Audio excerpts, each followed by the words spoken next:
The late afternoon sun slanted through the tall windows of Harvard Sever Hall, casting golden light across the polished wooden desks of Philosophy 201. Professor Richard Dalton stood at the front of the lecture hall, his voice a smooth, practiced baritone that commanded attention with every syllable. Today's lecture was about existentialism, Nietzsche, Camus, Kierkegaard, and the age-old question, what gives life meaning?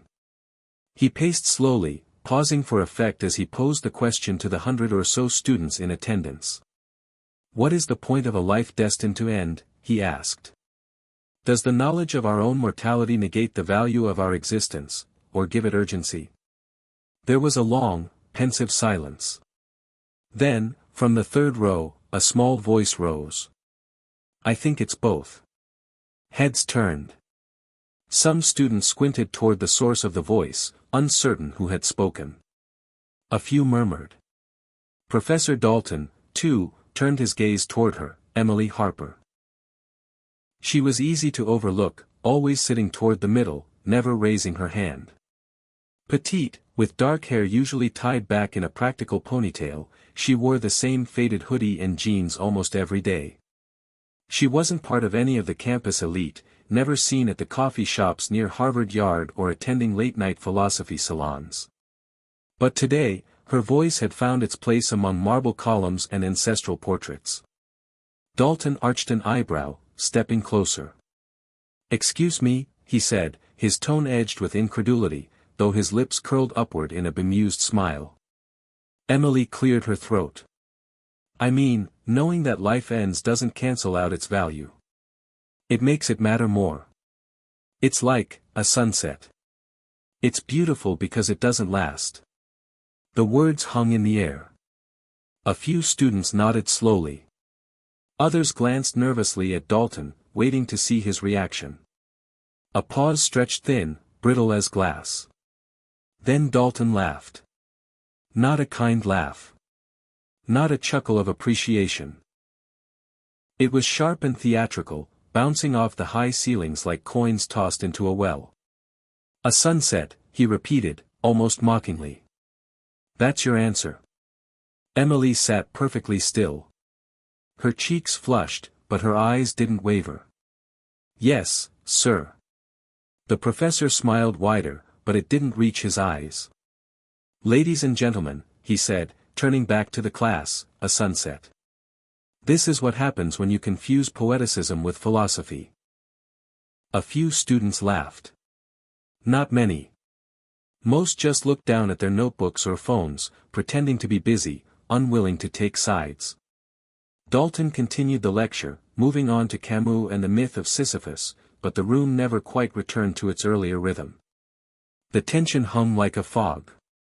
And for the rest of the hour, Emily didn't speak again. When the class ended, students began gathering their things. James Carter, a senior who sat one row behind Emily, lingered a moment, watching her as she carefully packed her books into a threadbare backpack. He hesitated, then said quietly, that sunset line. I thought it was kind of brilliant. Emily gave a faint smile. Thanks, she said, slinging her bag over her shoulder. Outside Sever Hall, the October air had cooled. Crimson leaves crunched underfoot as she walked across Harvard Yard, avoiding the eyes of students passing by. She could still hear the professor's laugh, like it had been branded into her mind.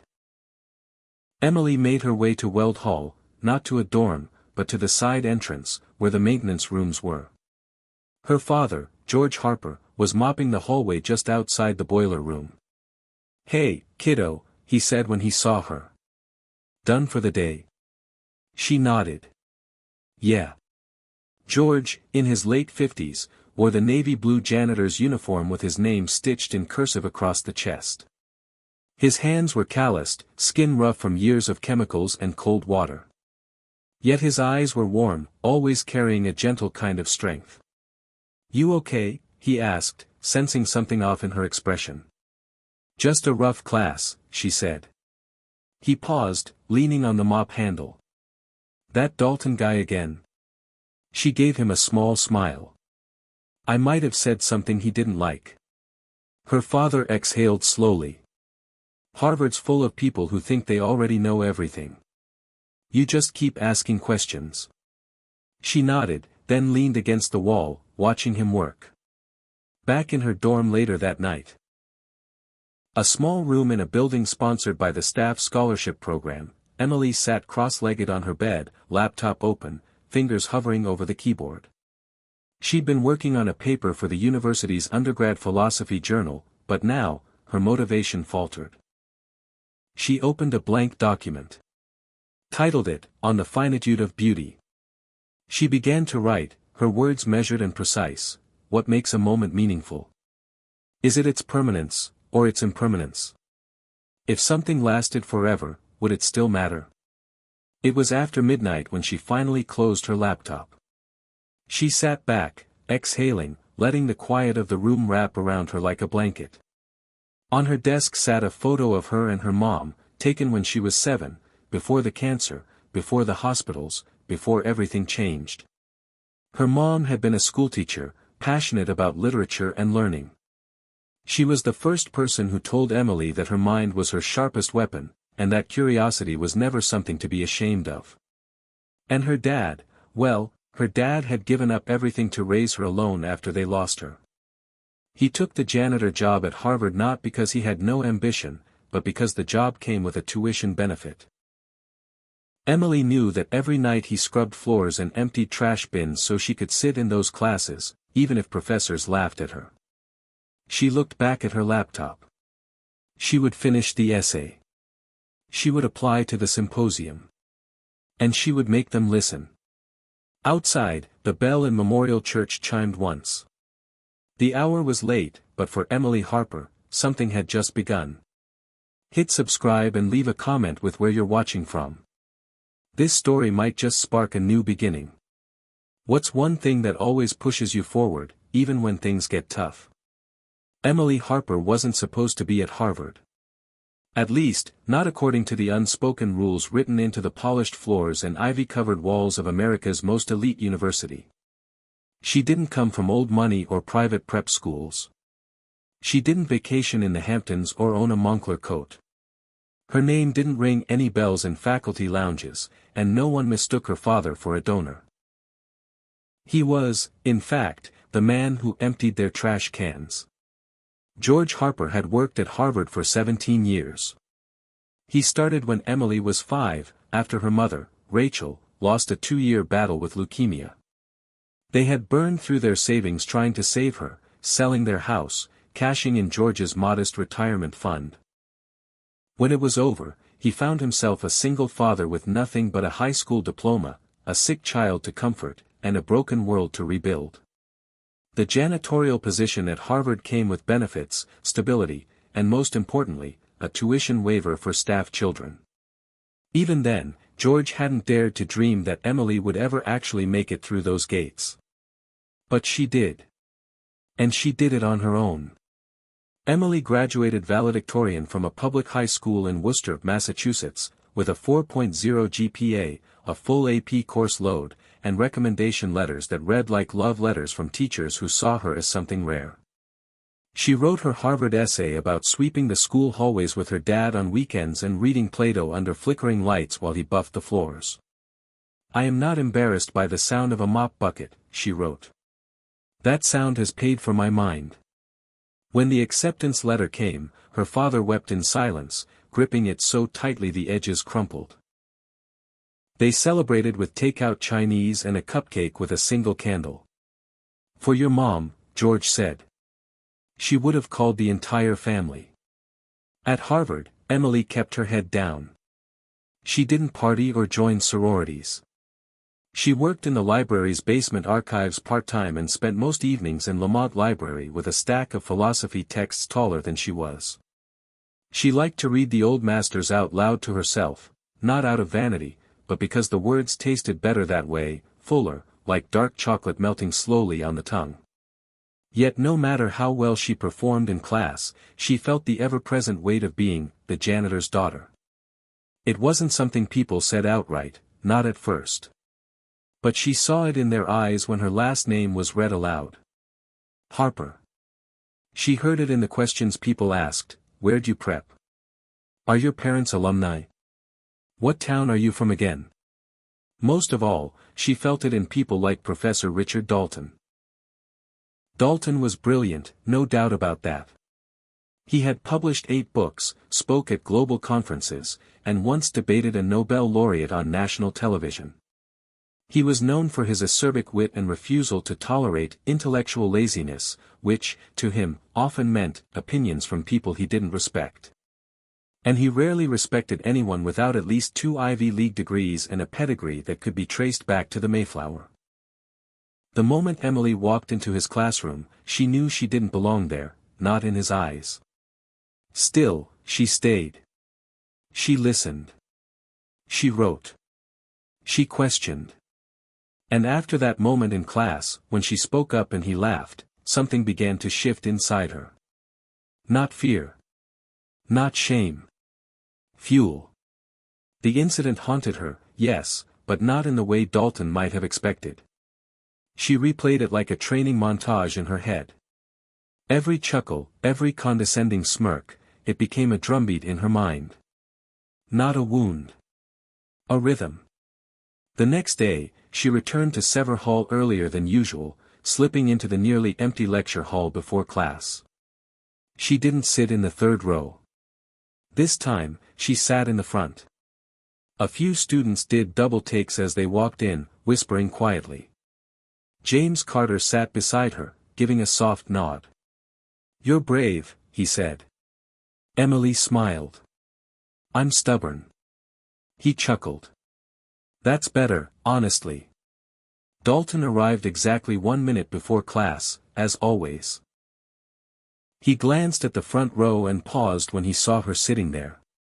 A flicker of recognition crossed his face, whether it was irritation, amusement, or surprise, she couldn't tell. But he said nothing, just opened his lecture notes and began. This time, she took notes furiously, her hand aching by the midpoint of the class. She underlined words, jotted questions, connected ideas from thinkers centuries apart. And at the end of the lecture, when Dalton asked if anyone had questions, her hand shot up before she could think twice. Dalton raised a brow. "Yes. Miss Harper." His tone was measured, but the emphasis on her last name didn't go unnoticed. "I was wondering," she said, voice steady, "if you think Sartre's belief in absolute freedom undermines moral responsibility.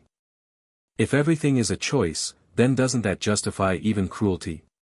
Dalton stared at her. For a second, just a second, he didn't answer. "Then, that's a valid question. One we'll explore next week." A beat of silence followed. Then he turned to dismiss the class. James leaned over as they gathered their things. That was surgical. Emily exhaled, only then realizing how hard her heart had been pounding. "I think I just became the first janitor's daughter in history to make Professor Dalton admit something was valid." James grinned. "Write that down. Immortalize it."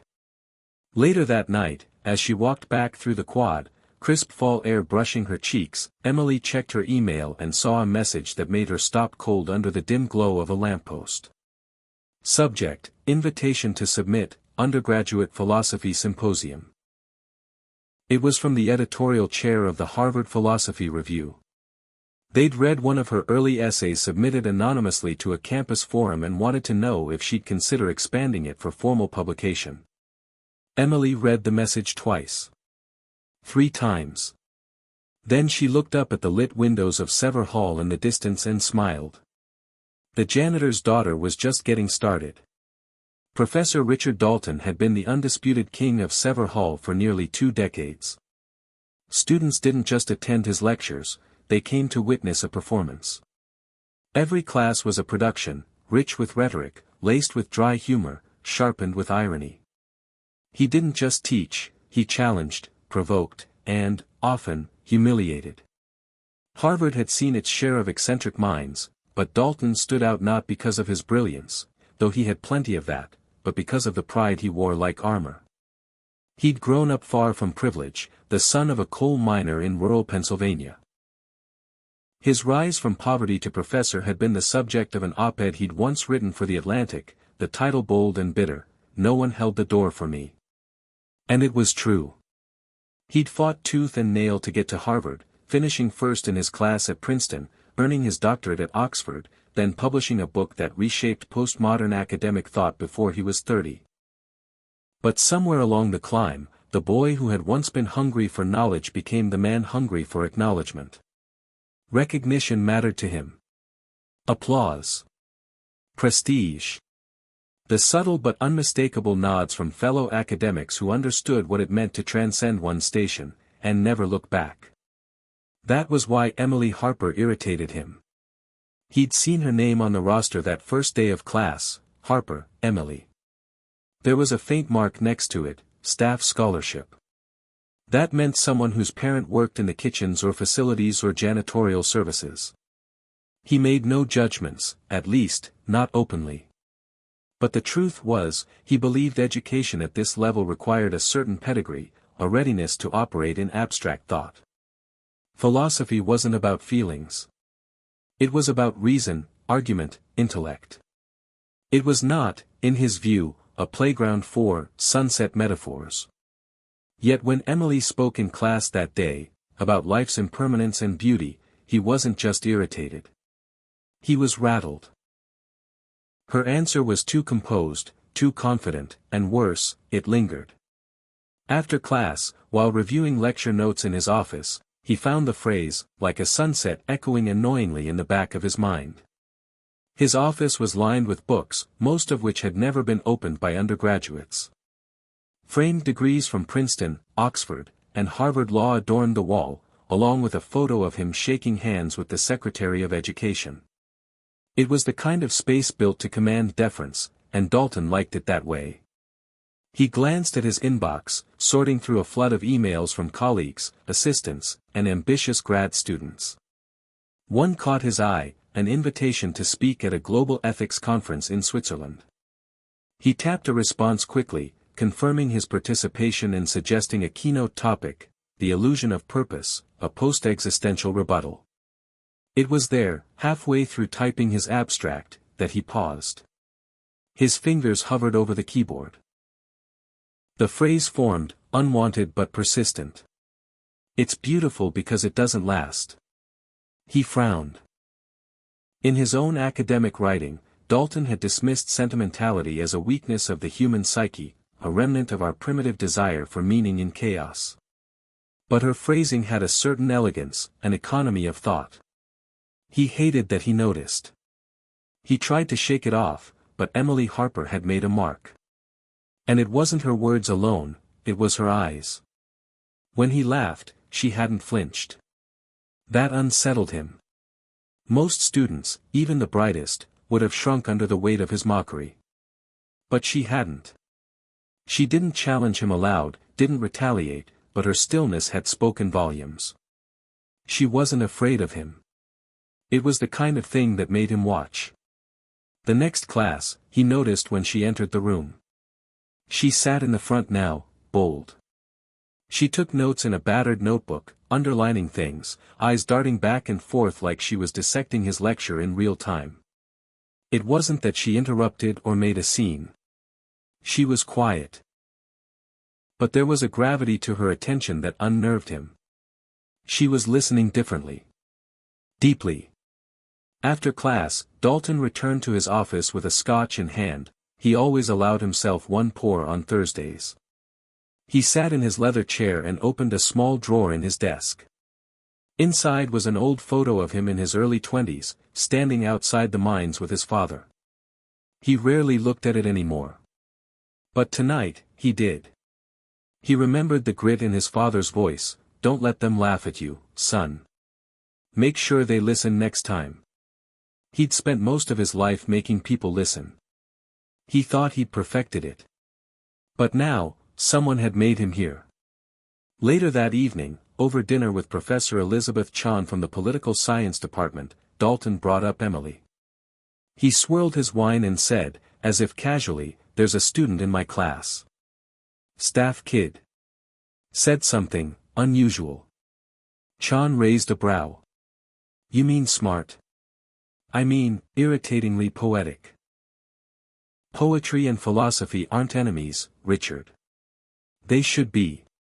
He smiled, then leaned back in his chair. Anyway, it's probably nothing.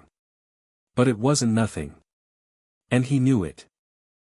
A week later, a faculty-wide email arrived, announcing the undergraduate philosophy symposium. Submissions were being accepted for presentations, and all professors were encouraged to recommend promising students. Dalton read the announcement with a scowl. Emily Harper would submit. He was certain of it. He was also certain that no one on the review board would take her seriously. Because this was Harvard. And some doors stayed closed, no matter how well someone knocked. Still, that night, he logged into the anonymous submission system used by the department for preliminary paper reviews. A draft had already come in, timestamped 3:12 a.m. The title caught his eye. On the Finitude of Beauty. He clicked. He read.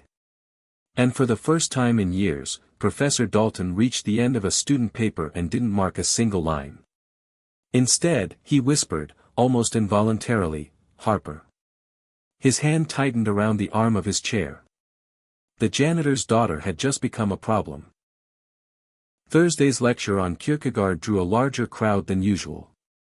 Word had gotten around, not officially, of course, but the grapevine at Harvard was fast and relentless. The janitor's daughter had stood up to Dalton. She'd asked something deep. Something Dalton couldn't mock away. Some said he'd brushed it off, others whispered that he'd paused, just long enough to show that she'd hit a nerve. Emily felt the buzz as she walked into the room. Students turned and stared just a fraction longer than they used to. Whispers didn't stop when she passed, they started. Even James, who now sat beside her in class without fail, seemed more alert, like he was bracing for something. Dalton entered, his usual confident gait intact, his leather satchel in hand, charcoal gray jacket buttoned just right. He didn't acknowledge the change in the atmosphere. He never did. That was part of his power, making you feel like nothing you did could touch him. But Emily noticed something. He didn't look through her. He looked at her. The lecture started like always. A quote on the board, life can only be understood backwards, but it must be lived forwards. Dalton spoke about Kierkegaard's ideas of despair, his belief that true selfhood required embracing uncertainty. It was, in many ways, Dalton's favorite subject, how humans writhe beneath the weight of choice. Despair, he said, voice cool and deliberate, is the sickness unto death. But unlike a fever, despair doesn't burn the body. It burns the soul. He paused, pacing slowly in front of the chalkboard. Now, he said, what would Kierkegaard say to someone born into limitation? Someone not groomed for greatness, but dropped into the unknown, into a place where they are constantly reminded of their station. There it was. The question didn't have a name attached, but the implication was heavy in the air. Emily felt every eye shift toward her. James stiffened beside her. She didn't flinch. Dalton continued, almost smiling, like he was baiting her. Would Kierkegaard see such a person as fated to despair? Or would he argue that despair comes not from circumstance, but from refusing to confront who we really are? Silence. Then, against every instinct screaming in her head, Emily raised her hand. Dalton arched one brow. Yes, Miss Harper. She stood, not because she needed to, but because she wanted to. Her voice was clear and calm. Kierkegaard would say that despair isn't about being born into limitation, she said. It's about pretending you're someone you're not. The janitor's daughter who tries to act like an aristocrat, or the professor who forgets he was once the miner's son. They're both in despair, because they've rejected their real self for an illusion. A few audible breaths. One muttered, "Whoa." Even James blinked. Dalton froze. Just a fraction of a second, but it was there, the smallest crack in his carefully constructed mask. He leaned back on the desk behind him, arms crossing. And how would you define authenticity, Miss Harper? Not hiding from where you came from, she said. And not letting it define where you're going. A long beat passed. Dalton gave a slow nod. A satisfactory answer. But the tone was strange. Almost reluctant. Class resumed, but the tension never left the room. It buzzed in the air like static, like the seconds before a thunderstorm. Emily sat down, her hands cold, adrenaline draining from her fingers. She wasn't sure whether she'd won something or just painted a giant target on her back. After class, James caught up with her outside, walking beside her past the statue of John Harvard. That was insane, he said. You basically reverse Kierkegaard, the man who breathes Kierkegaard. Emily laughed, quiet, restrained, but real. I might have blacked out. He looked at her. You know what's happening, right? She glanced at him. What? You're getting under his skin. No one does that. No one ever does that. Emily slowed her pace. She didn't want this to be a game, or a spectacle. She just wanted to learn. To be taken seriously. But she also knew James was right. Something had shifted. Not just in class. Not just with Dalton. In herself. That evening, she went back to her dorm, pulled up her essay, on the finitude of beauty, and added the final section. A reflection on Kierkegaard, on despair, on embracing identity. It wasn't just academic now. It was personal. She clicked submit to the undergraduate philosophy symposium at 9:47 p.m. Then she turned off her laptop and stared at the ceiling, heart pounding. In another part of campus, Dalton sat at his desk, sipping his usual Thursday scotch, watching as a second anonymous submission pinged into the review server. He didn't have to guess whose it was. He clicked it open anyway. And as he read, his jaw tightened. Because it wasn't just good, it was better than good. It was incisive, lyrical, and dangerously bold. The kind of essay you didn't expect from a sophomore. The kind of voice you didn't expect from someone who mopped hallways on weekends. Dalton leaned back in his chair, staring at the ceiling of his book-lined office. A thought struck him, not just frustration, but fear. He had laughed at her. In front of everyone. And now, she was becoming undeniable. 2 weeks passed in a blur.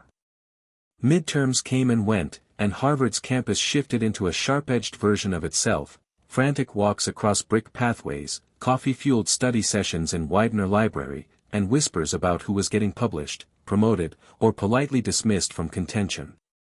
In the philosophy department, the symposium became the storm everyone quietly watched. The undergraduate philosophy symposium was one of the most selective honors available to students. Only 5 papers would be chosen. Those 5 would be presented in front of an audience of professors, visiting scholars, and donors. For most, it was a stepping stone to postgrad fellowships and high-profile internships. For a few, it was the first spark of academic legacy. Emily tried not to think about it. She buried herself in her readings, took extra shifts at the library to stay distracted, and helped her dad when she could. On Friday evenings, while other students flooded the square for drinks and noise, she helped him polish the brass handles at Annenberg or refill paper towel dispensers in the biology building. It wasn't glamorous, but it was real. And grounding. Still reading all those heavy books? George asked one night as they rode the elevator down from the science labs. Emily shrugged, trying not to smile. Only the ones that don't make me question everything about existence. He laughed. So, all of them. She loved those quiet moments with her dad. It was where she felt most herself, not the overachieving philosophy student or the surprise prodigy people whispered about, but just Emily. His kid. The one who used to nap in the back of his old Toyota while he cleaned schools at night. That Monday, an email arrived with the subject line that made her stomach drop. Symposium shortlist announced, view now. Emily hovered over the message, her pulse loud in her ears. Her mouse clicked once, then again. 5 names. Her eyes scanned quickly. 1. James Carter, Ethics of Memory in Post-War Societies. 2. Sasha Lin, Digital Consciousness and the Illusion of Free Will. 3. Maya Ortiz, Philosophy of Language in Political Discourse. 4. Thomas Blake, Nietzsche's Echo in Modern Art. 5. Emily Harper, On the Finitude of Beauty. She froze. For a moment, her brain refused to process the last line. Then the words landed with full force. She made it. Her hands trembled as she reread the list 3 more times. It was real. Her name was there. Her essay, the one written at midnight in a room she couldn't afford, between janitorial shifts and after being laughed at by the most powerful voice in the department, had made the cut. She didn't scream or leap out of her chair.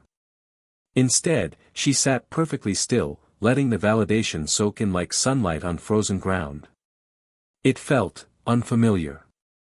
Not because she didn't believe she was good enough, but because for once, no one could deny it. James texted her a moment later. James Carter, did you see? Emily, yeah. James Carter, you deserve it. I'm actually mad it wasn't ranked. Yours was a knockout. She smiled at the screen, then leaned back in her chair and exhaled. Across campus, Professor Dalton read the same email. His jaw flexed as he scrolled. He recognized every name. The top 3 were predictable, students he'd mentored, personally praised, or recommended to other scholars. But Harper? That was the outlier. The board used a blind review process for fairness, and even he didn't know which reviewer had rated her paper highest. But someone had. More than one someone, actually. His inbox pinged again, another email from the symposium committee. Finalists will present in Sanders Theater, Professor Dalton assigned moderator role. His breath caught. He would be the one introducing the finalists. He would sit center stage, behind the podium, and invite Emily Harper to defend her thesis in front of a crowd of scholars and donors. He would, quite literally, hand her the microphone. For a moment, he considered recusing himself. But no. That would look like avoidance. Cowardice. Instead, he sat back and stared at her name. Harper, Emily. A name that had begun to haunt him. Not because she didn't deserve the recognition. But because she did. The week leading up to the symposium was a whirlwind. Emily was invited to attend rehearsals, prep meetings with faculty mentors, and even a presentation coaching session with a guest speaker from the Kennedy School. She showed up to every session early, notebook in hand, soaking up everything she could. One professor offered her a quiet nod of approval. Another told her, offhandedly, I didn't expect a paper that grounded. That human. We need more of that. Dalton remained silent. He attended one rehearsal but said little. He watched her rehearse her opening statement, arms folded, expression unreadable. When she finished, the guest coach praised her clarity, her pacing, her ability to make abstract ideas personal without sounding sentimental. Dalton only said, you'll need to prepare for questions. The audience may not be as forgiving as the reviewers. Emily nodded. I don't expect them to be. He didn't respond. Just turned and left. Later that evening, back in her dorm, Emily opened a drawer and pulled out the photo of her mom and dad again. She stared at it for a long time, tracing the outlines of their faces with her eyes. Mom, she whispered, you wouldn't believe where I'm standing right now. The day before the symposium, she and her father walked past Sanders Theater. The grand stone facade loomed like something from a dream. George stared at it for a long time, then looked at her. You really did it, he said softly. Not yet, she said, smiling. Tomorrow. He chuckled, but his voice cracked. Your mother, she'd be losing her mind. She always said you'd make people listen. Emily swallowed. I just hope I don't pass out. You won't, he said. You were born for this. She didn't say anything. But she believed him. And for the first time in a long time, so did she. The morning of the symposium arrived cloaked in gray clouds and the smell of rain. Harvard Yard buzzed with activity as students hurried between classes, heads down under umbrellas, coats cinched tight. But inside Sanders Theater, there was a different kind of energy, quiet, pulsing, electric. Rows of red velvet seats slowly filled with faculty, students, alumni, and visiting scholars. The chandeliers above gave off a golden glow that made the air feel heavier, more important, as if time itself had slowed down to watch. Backstage, Emily Harper stood with the other 4 finalists in a narrow hallway, waiting to be called. Her hands were clammy. Her pulse echoed in her ears. She had spoken in front of classrooms before, even led a discussion once when the teaching assistant was late. But this was something else. This wasn't just about ideas. It was about who was allowed to voice them. It was about presence. About being seen. Her fingers tightened around the edge of her note cards. Then she heard a voice that pulled her back to the moment. Miss Harper. She turned. Professor Dalton stood a few feet away, holding a folder, his face its usual marble mask.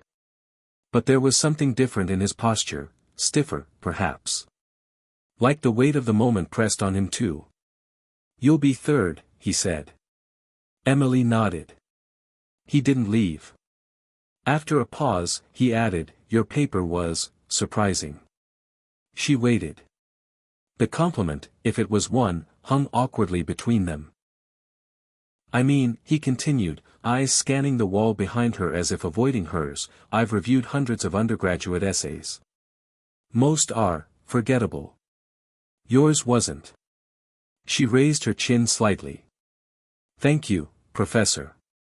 He hesitated, then gave a tight nod and walked away without another word.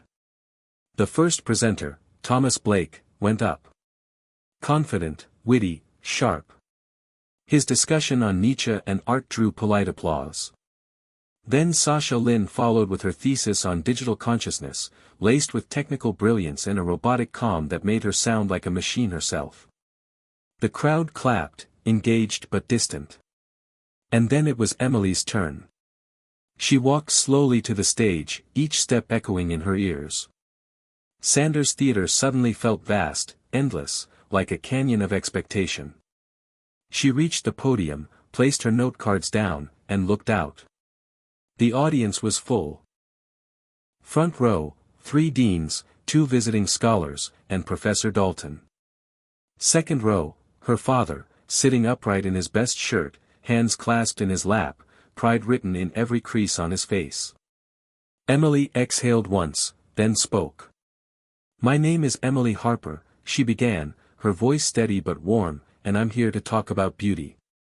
More specifically, about the kind of beauty that breaks your heart a little. The audience shifted. She had their attention. My paper is called On the Finitude of Beauty, and it began, not in a library, but in a hallway, watching the light change on the marble floors my father had just cleaned. That moment didn't last. Most beautiful things don't. And that, I argue, is what gives them meaning. She moved through her thesis with clarity and confidence, weaving Kierkegaard's despair, Heidegger's temporality, and even brief nods to contemporary thinkers, but always grounding it in human experience. She told a story about walking through the empty campus at night, about how the silence made her feel both invisible and infinite. She quoted a line from her paper, if something lasted forever, it would stop being a miracle. Beauty is beautiful because it vanishes. There was no dramatic flourish. No attempt to impress. Just truth. And by the time she finished, the theater was so quiet it almost scared her. Then, slowly, applause. Not polite or reserved. Real. It built like a wave, rising as people leaned forward and clapped with something that felt less like approval and more like gratitude. Her father stood. Not because others did, but because he couldn't not. He clapped with both hands, eyes glistening. She looked down once at him, and then, for the briefest second, toward Professor Dalton. He was not clapping. But he was watching. Hard. The rest of the symposium moved quickly after that. The final two presenters were sharp, persuasive, well prepared. But something in the room had shifted after Emily's talk. You could feel it. Like the moment when a song ends, and the silence that follows is louder than the music. Afterward, the judges stepped away to deliberate. Faculty, guests, and students filled the aisles, chatting in small clusters. Emily stayed to the side, her hands folded, her mind still somewhere on that stage. James found her first. You did it, he said. You made the room feel something. Was I too sentimental? She asked. No. You were human. There's a difference. A tap on her shoulder made her turn.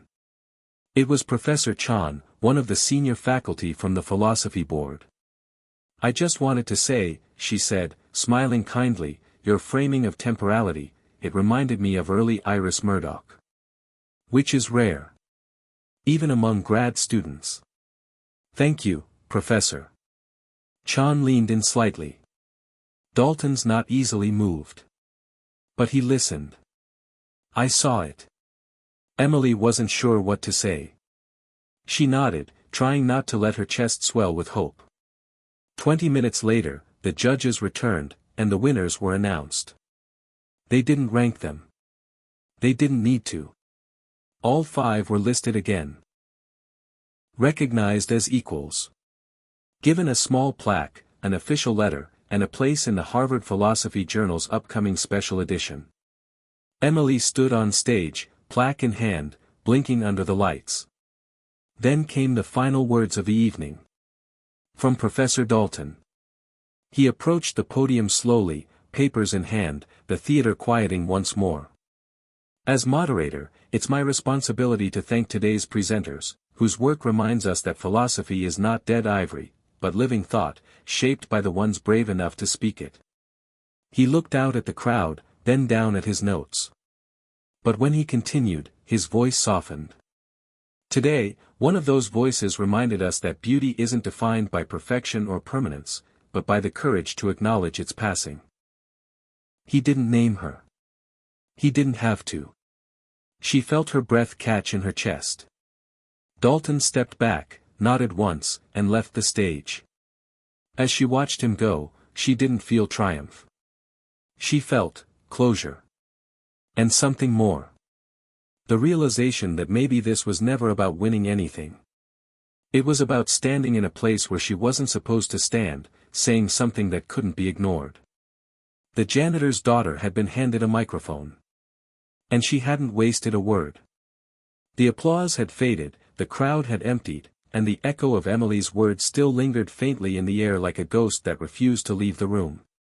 Sanders Theater stood quiet now, its once buzzing aisles reduced to the quiet murmur of cleaning staff preparing for the next day. The red velvet seats, the carved oak, the golden chandeliers, they all watched in silence as Emily lingered alone near the podium, clutching her small glass plaque. It didn't shine the way she thought it would. She ran her thumb over the engraved letters, not to check they were real, she knew they were, but to feel the weight of what they represented.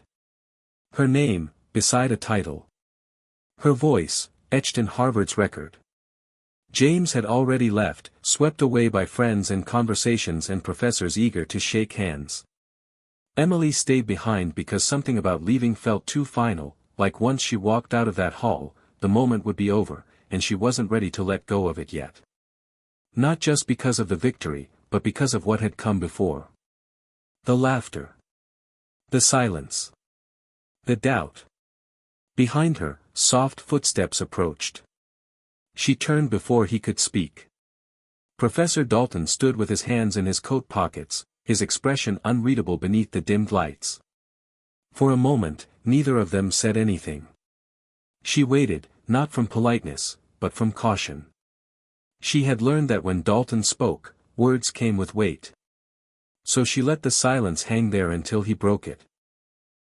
"I underestimated you," he said simply. Emily tilted her head slightly. "I know."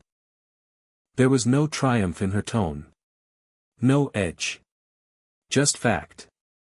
Dalton gave a faint nod, as if he appreciated that she didn't dress it up. "That paper," he said slowly, "wasn't just good. It was disruptive. In the best way. And that bothers me." She blinked. "Why?" "Because it made me question my own assumptions. And I don't like questioning myself." He let out a soft, humorless breath. "Especially when those assumptions have kept me comfortable for years." Emily hesitated, then said, "You've built something powerful. A reputation. An empire, almost. It's hard to let that bend without thinking it might break." Dalton looked at her sharply, then nodded once. "You understand more than most. My father says people only laugh at what they fear." Dalton's eyes darkened slightly. "And what do you think I feared?" "Someone reminding you who you used to be." It was the first time she saw him flinch, not visibly, but internally, a ripple behind his eyes. He didn't argue. Didn't deflect.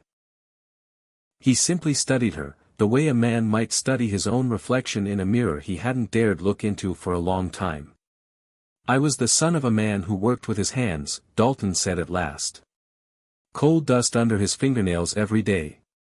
He taught me that if I wanted to leave that life, I had to be louder, sharper, meaner than everyone else in the room." "You succeeded," Emily said. "Yes," Dalton murmured, voice barely audible. "And I forgot the cost." She looked at him, not with pity or anger, but with a strange and quiet understanding. The same way she might look at an older version of herself who had taken a wrong turn and never found the way back. There was something tragic about brilliance when it built walls instead of doors. Dalton cleared his throat, straightened. "I owe you an apology, Miss Harper." "For what?" "For laughing when I should have listened." She nodded slowly, her voice steady.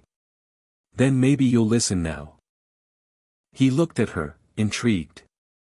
She stepped away from the podium and walked slowly down toward the first row where the seats still held traces of body heat and perfume. She sat in the same chair where her father had been earlier and looked up at the stage. "Tell me," she said, "when you were my age, what did you want to change?"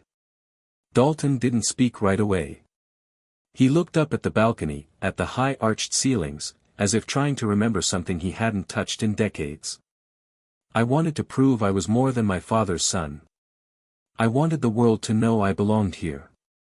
"And do you think he'd be proud of who you became?" He turned to face her, that familiar iron composure cracking ever so slightly. "I don't know." Emily stood. She didn't need him to say more. She didn't need his validation anymore, not really. But there was something healing in the conversation, like two ghosts learning to coexist in the same room. "I think he would be," she said gently. "But only if you start remembering where you came from." Dalton gave a slow nod. "And you?" he asked. "Where are you going next?" She didn't smile, not in the way people smile when they win something. She smiled like someone who had finally set down a burden they didn't realize they'd been carrying for years. "I don't know," she admitted. "But I'm not afraid anymore."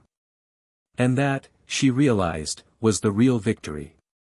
Not the plaque, not the applause, not even changing the mind of the man who had once dismissed her. The real win was reclaiming the space she had been told she didn't deserve. The stage wasn't his anymore. It wasn't anyone's. It was open. As she left Sanders Theater, the rain had stopped. The bricks of Harvard Yard glistened under the street lamps, and the world smelled clean, like something had just ended and something new was about to begin. Her father waited by the gate, hands in his jacket pockets, eyes warm with pride. "Let's go home, kiddo," he said. She walked beside him, neither of them saying much as they crossed the yard, but it didn't matter. Everything that needed to be said had already been spoken, in words, in silence, in standing tall when it would have been easier to sit down. Behind them, the great hall stood still and quiet.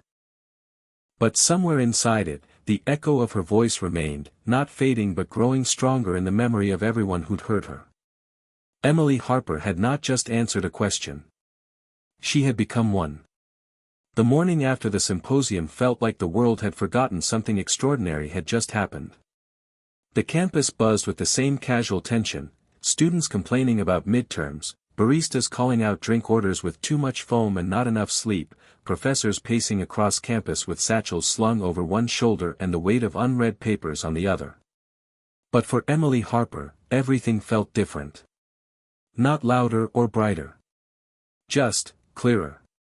She walked through Harvard Yard with her headphones in, not listening to music but to the low hum of the world around her, leaves brushing the sidewalk, voices spilling from open doorways, footsteps quickening on wet bricks. Life was still moving, fast and unforgiving, but for the first time, she wasn't chasing it. She was walking with it. Matching its rhythm. When she reached the dining hall, a few heads turned. Someone smiled at her, someone who'd never spoken to her before. A girl in the corner mouthed, "Congrats." A TA from her ethics seminar gave a quick thumbs up. They weren't fans, she reminded herself. Just witnesses. People who'd seen her in a moment of raw truth and couldn't unsee it. She grabbed coffee, black and hot, and took a seat by the window. A text from James pinged on her phone. "James Carter, lunch on me. You're famous." She smiled. Emily Harper, fame fades. Lunch is eternal. Meet you after class. The real shift wasn't public. It came quietly, in the spaces between recognition and routine. That afternoon, she sat in the library, not to prove anything, not to prep for anything big, but just to read. For herself. A book on phenomenology, thick and tangled, but beautiful in the way hard things often are. She took notes in the margins. Not the kind meant for quoting later. The kind meant for understanding.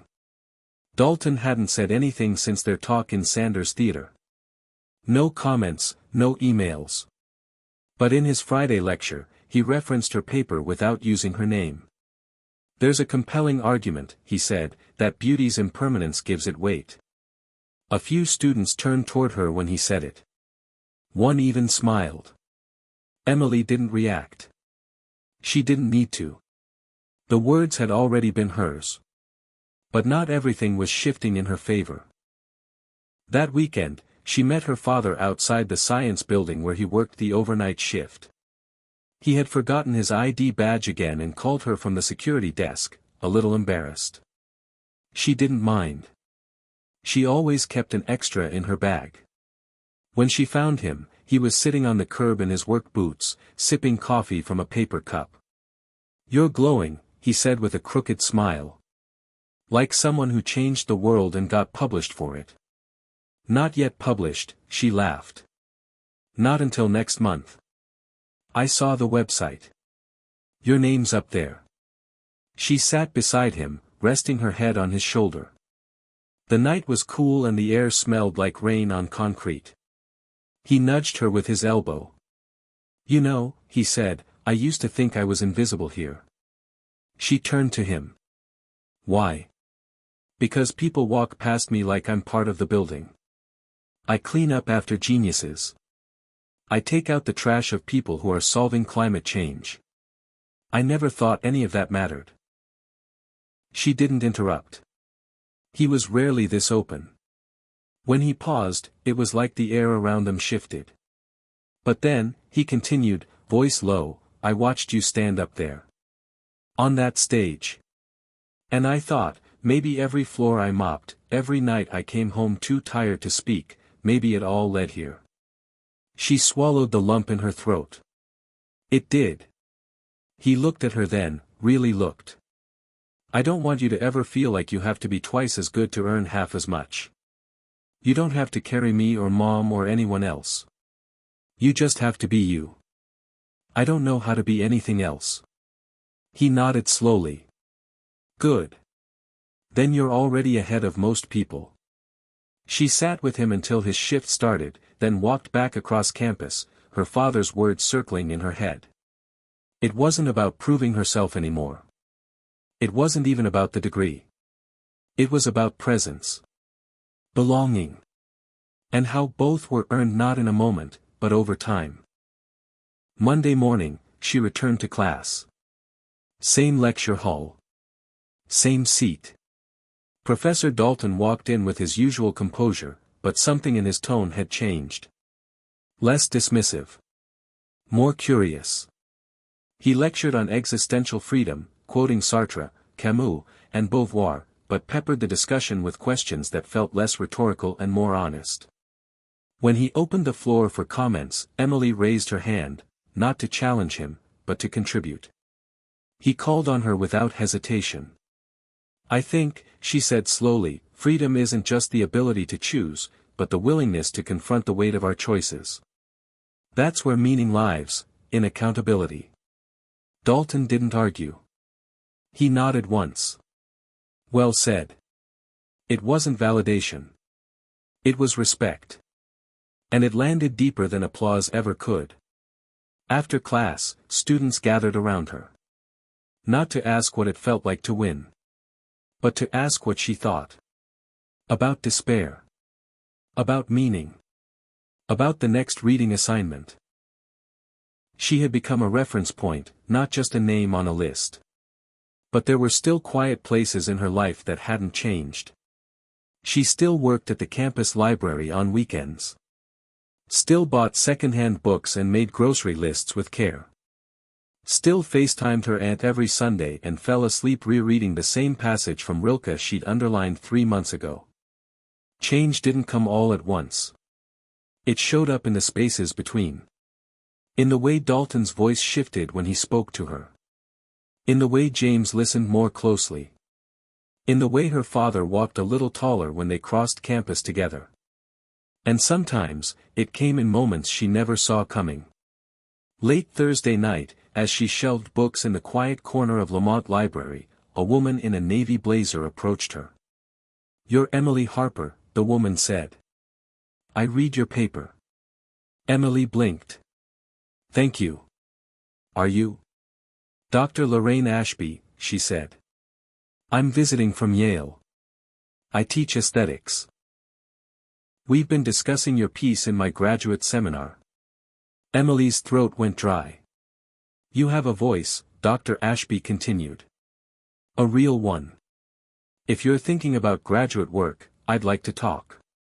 Emily nodded slowly, words escaping her.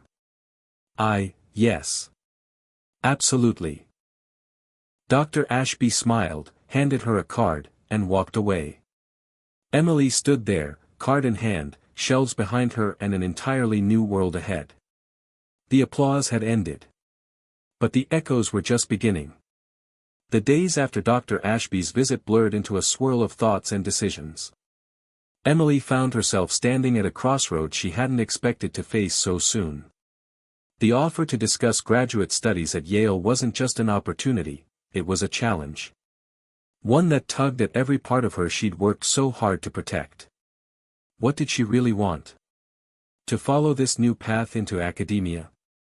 Or to carve out her own way, far from the lecture halls and debates she'd fought to enter? One crisp afternoon, she sat beneath the sprawling branches of an old oak in Harvard Yard, the golden leaves rustling above like whispers of forgotten dreams. Her phone buzzed, a message from her father. "Dad, got a shift swap. Can you grab dinner tonight?" She smiled. Family had been her anchor through it all. Despite the whirlwind of change, the routines with her father grounded her in ways no accolade or paper could. She replied quickly. "Emily, of course. See you at 7. The evening air was cool when she arrived at their modest apartment near the campus. Her father was already cooking, the aroma of sizzling onions and garlic filling the small kitchen. He looked up, wiping his hands on a towel. "Hey, kiddo," he said warmly. "How's the world treating you?" Emily shrugged as she set the table. "Busy. Overwhelming at times. But good. He nodded knowingly. Change always is. As they ate, the conversation drifted to her next steps. So, he said after a pause, this Yale thing, sounds like a big deal. It is, she admitted. But it feels like I'm being pulled in two directions. Part of me wants to chase it, learn more, dig deeper. The other part wonders if I'm just chasing someone else's dream. Her father listened quietly. Then, with that calm certainty he always had, he said, "You've earned the right to decide. Not anyone else." Emily smiled, grateful. "Thanks, Dad." Later that night, she lay awake, thoughts spinning. What did she really want? The answer felt both clear and impossible. She wanted to prove she belonged, not just to Harvard, or Yale, or academia, but to herself. To claim a place where her voice mattered, on her own terms. The next morning, her phone buzzed again. This time, it was James. "James, coffee? I think we need to talk." Emily agreed. They met at a quiet cafe, the scent of fresh pastries mingling with the soft hum of conversation. James looked serious, but hopeful. "I've been thinking about what you said at the symposium," he began. "About accountability, about freedom." She nodded, encouraging him to continue. "I realized I've been too focused on proving I'm right," he admitted. "I forgot how important it is to listen. To understand." Emily felt a swell of warmth. "That means a lot, James." They talked for hours, not just about academics, but about their fears, hopes, and the uncertainty ahead. For the first time, they weren't competitors or adversaries. They were two people figuring out how to grow. As she walked back across campus, the late afternoon sun casting long shadows, Emily felt the weight of everything she'd carried begin to shift. She was no longer just the janitor's daughter or the underdog. She was becoming someone who shaped her own story, one step at a time. But just as hope began to bloom, a new challenge loomed on the horizon, one that would test everything she'd learned and force her to confront the past she tried so hard to leave behind. The morning light filtered softly through the window as Emily sat at her cluttered desk, her laptop open but her mind elsewhere. Papers scattered around her reflected months of work, notes, drafts, ideas that had slowly built into something undeniable. Yet today, the words wouldn't come. A shadow from the past crept in, pulling at her thoughts like a cold wind. Her phone buzzed again. This time, the screen showed an unknown number. Hesitant, she answered. "Emily Harper." The voice was low, unfamiliar. "I'm calling from Eastview High School." Emily's heart skipped. Eastview was where she had grown up, the place where everyone knew her as the janitor's daughter, the girl who had big dreams but no pedigree. The voice continued. "There's a situation involving your mother. She's been hospitalized." The world tipped. She gripped the edge of the desk, the chair creaking beneath her. "Is she, okay?" she managed. "We can't disclose much right now," the voice said gently. "But we thought you should know." Before she could respond, the line went dead. The phone slipped from her fingers onto the desk with a hollow clatter. The weight of years settled on her chest, the unresolved tensions with her mother, the nights spent worrying about the family she'd left behind in pursuit of something bigger. The ache of distance, both physical and emotional, now pressed unbearably close. Within the hour, she was on the phone with her father, whose voice was tight but steady. "We'll get through this, Em," he said. "But you need to come home." She booked the earliest train, the city blurring past the window as memories flooded in, old school halls, worn-out sneakers on cracked sidewalks, the hum of the small town that had shaped her. When she arrived, the hospital smelled sterile and cold, a far cry from the familiar warmth of home. Her mother lay pale and fragile, hooked to machines, her face lined with pain and exhaustion. Emily reached out, taking her mother's hand gently. The woman's eyes fluttered open, recognition flickering. "Emily, she whispered. You came. Tears welled up. All the unspoken words, the years of distance and resentment, collapsed into this fragile moment. Over the next days, Emily stayed by her mother's side, navigating conversations that were difficult, raw, and sometimes painful. Her mother admitted mistakes, regrets, and the fears that had kept them apart. In those quiet hours, Emily began to understand that healing wasn't about perfection but presence, showing up even when it hurt. Back home, her father's steady support reminded her that family wasn't just blood or history, it was the people who chose to stand with you. As the hospital stay stretched longer than expected, Emily juggled calls from Harvard, messages from Dr. Ashby, and her own swirling emotions.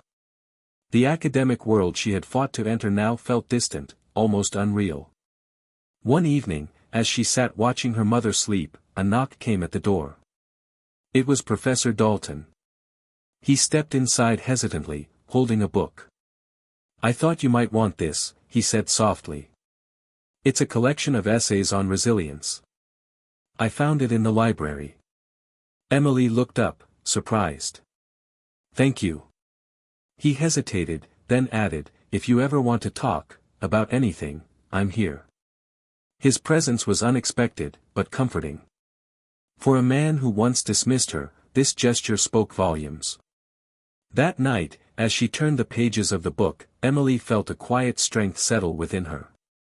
Life wasn't linear or simple. It was messy, painful, and filled with unexpected allies. She realized that her journey was far from over. But for the first time, she was ready for whatever came next. The weeks that followed her mother's hospitalization were a whirlwind of uncertainty and fragile hope. Emily juggled her responsibilities like a tightrope walker balancing over a chasm. The weight of her academic dreams sat uneasily beside the pull of family obligations. Every phone call from Yale and Harvard reminded her of what she might be leaving behind, while every glance at her mother's fragile frame reminded her what she could not ignore. The world she had fought so hard to claim and the roots she had once tried to escape were now colliding, and she felt caught between two worlds, neither of which could be ignored or abandoned. Her father remained her steadfast pillar, his presence a quiet reassurance amid the chaos. He handled the small things. Making sure the house stayed warm, cooking meals, handling the bills, so Emily could focus on the harder work of being present with her mother. Yet, beneath his calm exterior, she sensed his own struggle to hold everything together. One evening, as they sat together in the dim light of the living room, he confessed with a voice thick with emotion, I'm proud of you, Em. More than you know. But don't forget, pride doesn't mean you have to carry the world alone. His words settled deep inside her, a balm to her exhaustion and guilt. Amid this personal upheaval, her academic life reached a decisive moment. Dr. Lorraine Ashby's invitation to Yale was no longer just a possibility, it was an offer. After several heartfelt conversations, Emily had sent in her application. The acceptance letter arrived on a drizzly afternoon, stark against the gray sky and the muted colors of early fall. She held the envelope in her hands for what felt like hours before opening it, revealing the crisp, official invitation that promised a future she had dared to dream of, but never believed fully in. The excitement of acceptance was tempered by the reality of choice. Leaving meant stepping away from her father and her mother's slow recovery, risking the delicate balance of support they had painstakingly rebuilt. Staying meant setting aside the opportunity to advance her education in a place that could open doors she hadn't even imagined. She wrestled with the decision late into the night, pacing the creaky wooden floors of their small home, the soft hum of the city outside her window a distant reminder of a life in motion. One afternoon, Emily sat in the quiet of the hospital waiting room, scrolling through an email from Professor Dalton. He wrote with an unexpected warmth, whatever you decide, know that your voice matters here. You've already changed minds, changed hearts. Don't let doubt drown that out. His words struck a chord she hadn't expected. Dalton, who had once been her harshest critic, was now one of her most sincere supporters. It was a reminder that change wasn't just personal, it rippled outward, touching others in ways unseen. Then came the breakthrough, her mother's first genuine smile since the illness had taken hold. It came suddenly, a flicker of light in the long shadow of uncertainty. Emily felt tears sting her eyes as she leaned over the hospital bed, gripping her mother's hand and whispering promises to keep fighting, to keep moving forward. That moment crystallized her resolve. She realized she could not carry the past like a chain around her ankles, nor could she let fear dictate her future. She had to choose a path that honored both her roots and her wings. Packing for Yale became a ritual of mixed emotions. Boxes filled with books, notes, and memories traveled with her, fragments of a life both left behind and carried forward. Her father helped her load the car, a proud smile softening his usual stoicism. "You're going to do great things, Em. Just don't forget to call your old man." She hugged him tightly, feeling the silent strength in his embrace. Arriving at Yale was like stepping into a new world painted in sharper colors and unfamiliar sounds. The sprawling campus buzzed with possibility and challenge. Emily threw herself into her studies with renewed vigor, the pressure and excitement mingling in a heady cocktail. Classes pushed her boundaries, professors questioned her assumptions, peers debated fiercely. It was exactly what she needed to grow, yet also exactly what left her nights restless with doubt. One evening, after a particularly challenging seminar, Emily wandered to a quiet courtyard. The crisp autumn air smelled of wood smoke and fallen leaves. She thought about the journey that had brought her here, from the shadows of her mother's illness and the janitor's corridors to this moment of fragile triumph. The path was far from smooth, the journey far from over, but she felt a quiet pride in how far she had come. The laughter that once tried to break her spirit now felt like a distant echo, powerless in the face of her determination. Her phone buzzed with a message from James. He was back in Boston, working on a project that finally seemed to ignite his passion. His words were simple but meaningful: "Keep shining, Emily. Proud of you." She smiled, realizing that their friendship had grown into a steadfast connection, a reminder that no matter where their paths led, they were no longer alone in the world. As the semester deepened, Emily found herself increasingly drawn to the philosophy of resilience and hope. Her research papers explored not only aesthetic theory but the lived experiences of those who had been overlooked, dismissed, or underestimated. She began to see her own story reflected in the texts she studied, understanding that her voice was part of a larger chorus calling for recognition and change. One late night in the library, she stumbled across a collection of letters written by women philosophers from previous centuries, voices silenced or sidelined by history. The letters spoke of struggle, doubt, perseverance, and ultimate triumph. Reading their words, Emily felt a surge of kinship, a reminder that her journey was not just her own but part of a timeless human quest for meaning and belonging. As winter approached, the campus grew quiet beneath a blanket of snow. Emily sat by the window of her dorm room, watching the flakes fall silently, each one unique and fleeting. She reflected on the winding road that had brought her here, the laughter that once stung, the tears that once threatened to drown her, the moments of grace and kindness that had saved her spirit. The professor who once mocked her now stood humbled by her strength. The janitor's daughter had not only answered but had rewritten the narrative entirely. In that moment, Emily knew that this was not the end of her story, but a new beginning, one forged in courage, resilience, and an unwavering belief in the power of one's own voice. The winter at Yale settled in with an unexpected intensity, a biting cold that seeped into the bones of the old campus buildings and wrapped around students like an unrelenting challenge. Emily felt it not just outside, but inside her, a mixture of anticipation, exhaustion, and a deep, restless yearning for meaning that neither accolades nor acceptance could fully satisfy. Her days were consumed by lectures, research papers, and late-night study sessions in the library's hushed corners. Yet beneath the surface, a question gnawed at her: was this path truly hers, or was she still chasing a dream crafted by others? One icy afternoon, she found herself wandering through the historic halls of the Beinecke Rare Book and Manuscript Library, a place she'd heard whispered about with reverence.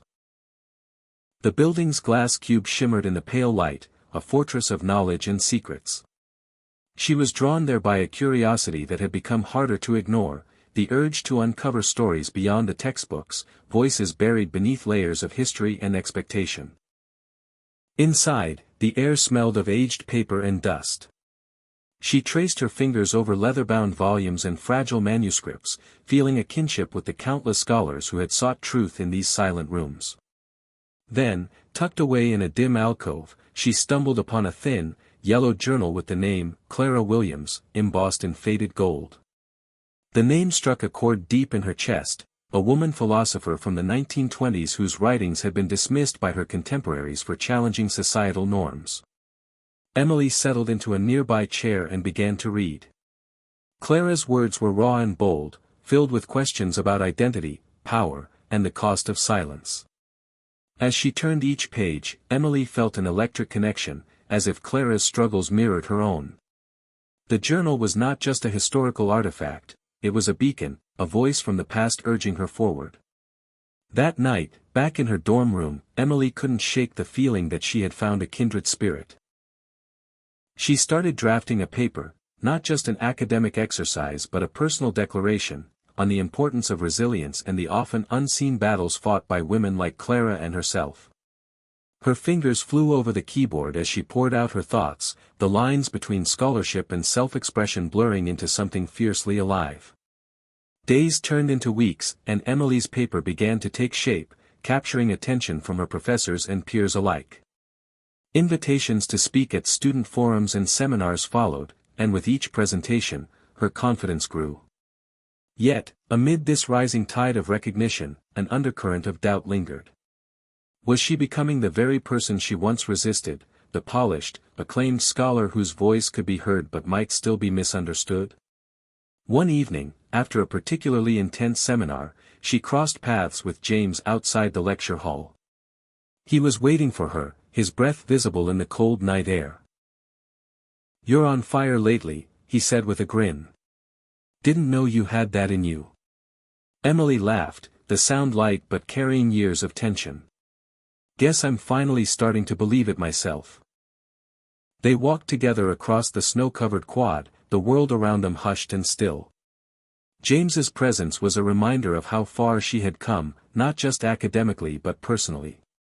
Their conversations, once fraught with rivalry and misunderstanding, had transformed into a steady, supportive friendship, a partnership forged through shared struggle and mutual respect. As they stopped beneath an ancient oak tree, James looked at her seriously. "What's next for you? After this paper, after all the talks?" Emily hesitated. The question was bigger than she expected. "I don't know yet. Maybe that's okay. Maybe the journey isn't about having all the answers." James nodded. "Sounds like you're already ahead of most people." Their laughter echoed softly in the cold night, a moment of warmth amidst the winter chill. But just as Emily began to feel a sense of belonging, a sudden call shattered the fragile peace. It was her father, his voice strained and urgent. "Emily, your mother's condition worsened. You need to come home." The news hit like a storm, fierce and unrelenting. Without hesitation, Emily packed her bags once again, the familiar ache of leaving everything behind resurfacing. The train ride back to her hometown was filled with memories, old friends, faded places, the girl she had been before the world had changed so dramatically. Arriving home, she found her mother weaker than before, but still fighting with a quiet strength that inspired Emily's own resolve. The days that followed were a blur of hospital visits, whispered conversations, and small victories that felt monumental. Through it all, Emily realized that her journey was not just about personal ambition, but about the ties that bound her to those she loved. One afternoon, as she sat by her mother's bedside, her father joined them, bringing a warmth that filled the room. Together, they talked about the future. About hope, about healing, and about the kind of life Emily wanted to build. The barriers between past and present began to crumble, replaced by a deeper understanding that family was not a chain but a source of strength. Back in her dorm weeks later, Emily sat by the window, watching the snow fall silently. The journey ahead was uncertain, but she felt ready. The laughter that once tried to break her spirit had been transformed into a quiet power, a reminder that she was no longer just the janitor's daughter, but a woman who had claimed her voice, her story, and her future. Returning to Yale after the long, heavy weeks at home, Emily felt both changed and unsettled. The hospital visits, the whispered promises to her mother, the weight of family ties, they had carved new spaces inside her heart. She arrived on campus just as the late winter thaw began, the stark white of snow melting into muddy patches, the earth reluctant to awaken but promising life beneath the surface. Emily sensed that same tension within herself, the push and pull between old wounds and new possibilities. Classes had resumed, and the relentless pace of academic life surged forward, but Emily noticed something different this time. She wasn't just absorbing knowledge, she was beginning to challenge it. The questions she once swallowed quietly now demanded to be spoken aloud. She found herself staying after lectures to debate with professors and students alike, sometimes frustrating those who preferred polished, uncontroversial answers. But Emily had learned that her voice mattered, even when it unsettled others. Her research deepened into areas that reflected her own experiences, questions of identity, resilience, and the invisible forces that shaped opportunity. She became fascinated by stories of people who had been underestimated or overlooked, those whose brilliance was hidden beneath the surface. The more she read, the more she saw echoes of her own journey, and her determination to carve out space for voices like hers only grew stronger. One chilly afternoon, she found herself drawn back to the Beinecke Library, the glass cube gleaming under a pale sun. The Journal of Clara Williams had opened a door for her, and she returned to that alcove, hungry for more. This time, she discovered a box of correspondence between Clara and other women philosophers, their letters filled with shared struggles and quiet victories. As Emily read, she felt a kinship that transcended time. These women had faced rejection, loneliness, and doubt, yet had persisted, their words a testament to unyielding courage. Her paper on resilience, now taking shape as a thesis, was gaining attention beyond Yale. Invitations to present at conferences came in, and with them, a rising confidence. But with each step forward, Emily felt the old fears whispering beneath the surface. Would she ever be fully accepted in a world that once laughed at her? Was she ready to stand as a symbol of change, even if it meant standing alone? Her friendship with James had grown into something steady and supportive, a grounding force in the whirlwind of her life. One evening, they sat together in a quiet cafe near campus, the low hum of conversation around them a gentle backdrop. James looked at her thoughtfully. "You're changing the game, Em. But don't lose yourself trying to fit into their mold." Emily nodded, appreciating his honesty. "That's what scares me the most, that in proving them wrong, I might lose who I am." He reached across the table, squeezing her hand. "You won't. Because who you are is what makes you unstoppable." Their bond was a lifeline, a reminder that success didn't have to come at the cost of authenticity. Yet the personal and academic pressures converged unexpectedly when Emily received an urgent message from her father. Her mother's health had taken a turn for the worse. The news hit hard, the familiar surge of worry flooding back. This time, though, Emily felt stronger, more prepared to face the storm. Back home, the family rallied together, their quiet resilience a shield against despair. Emily sat by her mother's bedside, holding her hand, whispering stories of Yale and the world beyond, hoping to ignite a spark of hope. In those moments, the line between daughter and caretaker blurred, replaced by a shared determination to fight. One night, after a long day, Emily sat alone on the porch, the cool spring air filled with the scent of blooming lilacs. Her father joined her, lighting a cigarette, the glow briefly illuminating his worn face. They talked, about fear, love, and the uncertain future. "You've come so far," he said quietly. "But remember, it's okay to lean on us. You don't have to carry everything alone." Emily took a deep breath, feeling the truth of his words settle inside her. Strength wasn't just about pushing forward, it was about knowing when to rest, when to accept help, when to be vulnerable. As spring deepened, Emily returned to Yale with renewed purpose. The challenges ahead were daunting: upcoming presentations, thesis defenses, the unrelenting pressure to prove herself.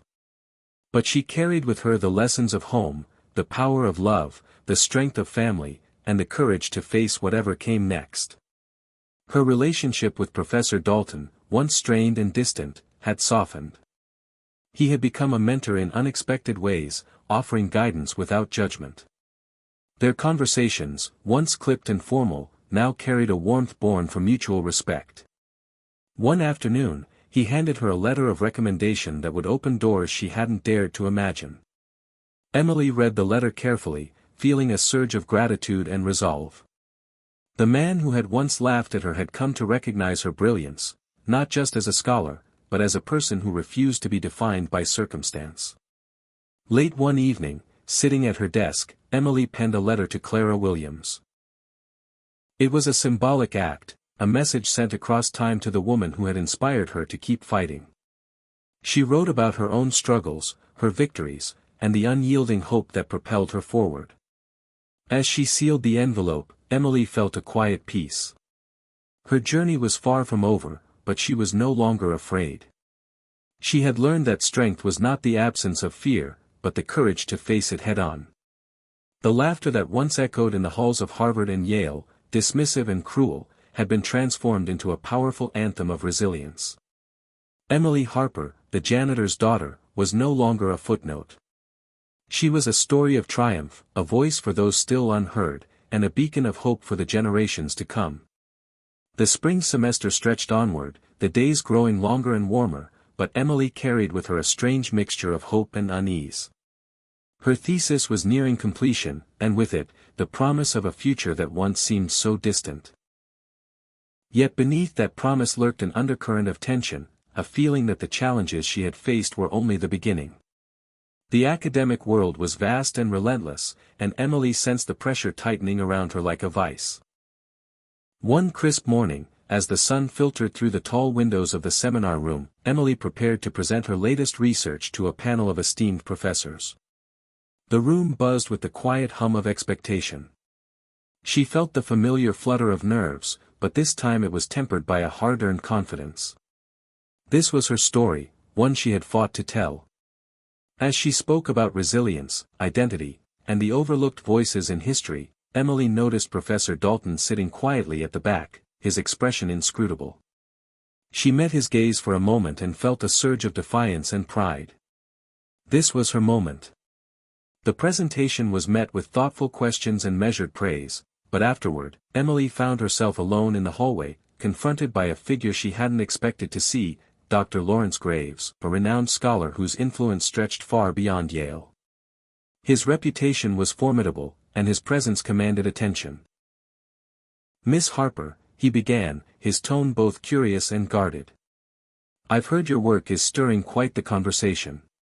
Tell me, what drives you to pursue such a controversial subject?" Emily straightened, meeting his gaze steadily. "Because it's a story that needs to be told. Because so many voices have been silenced or ignored.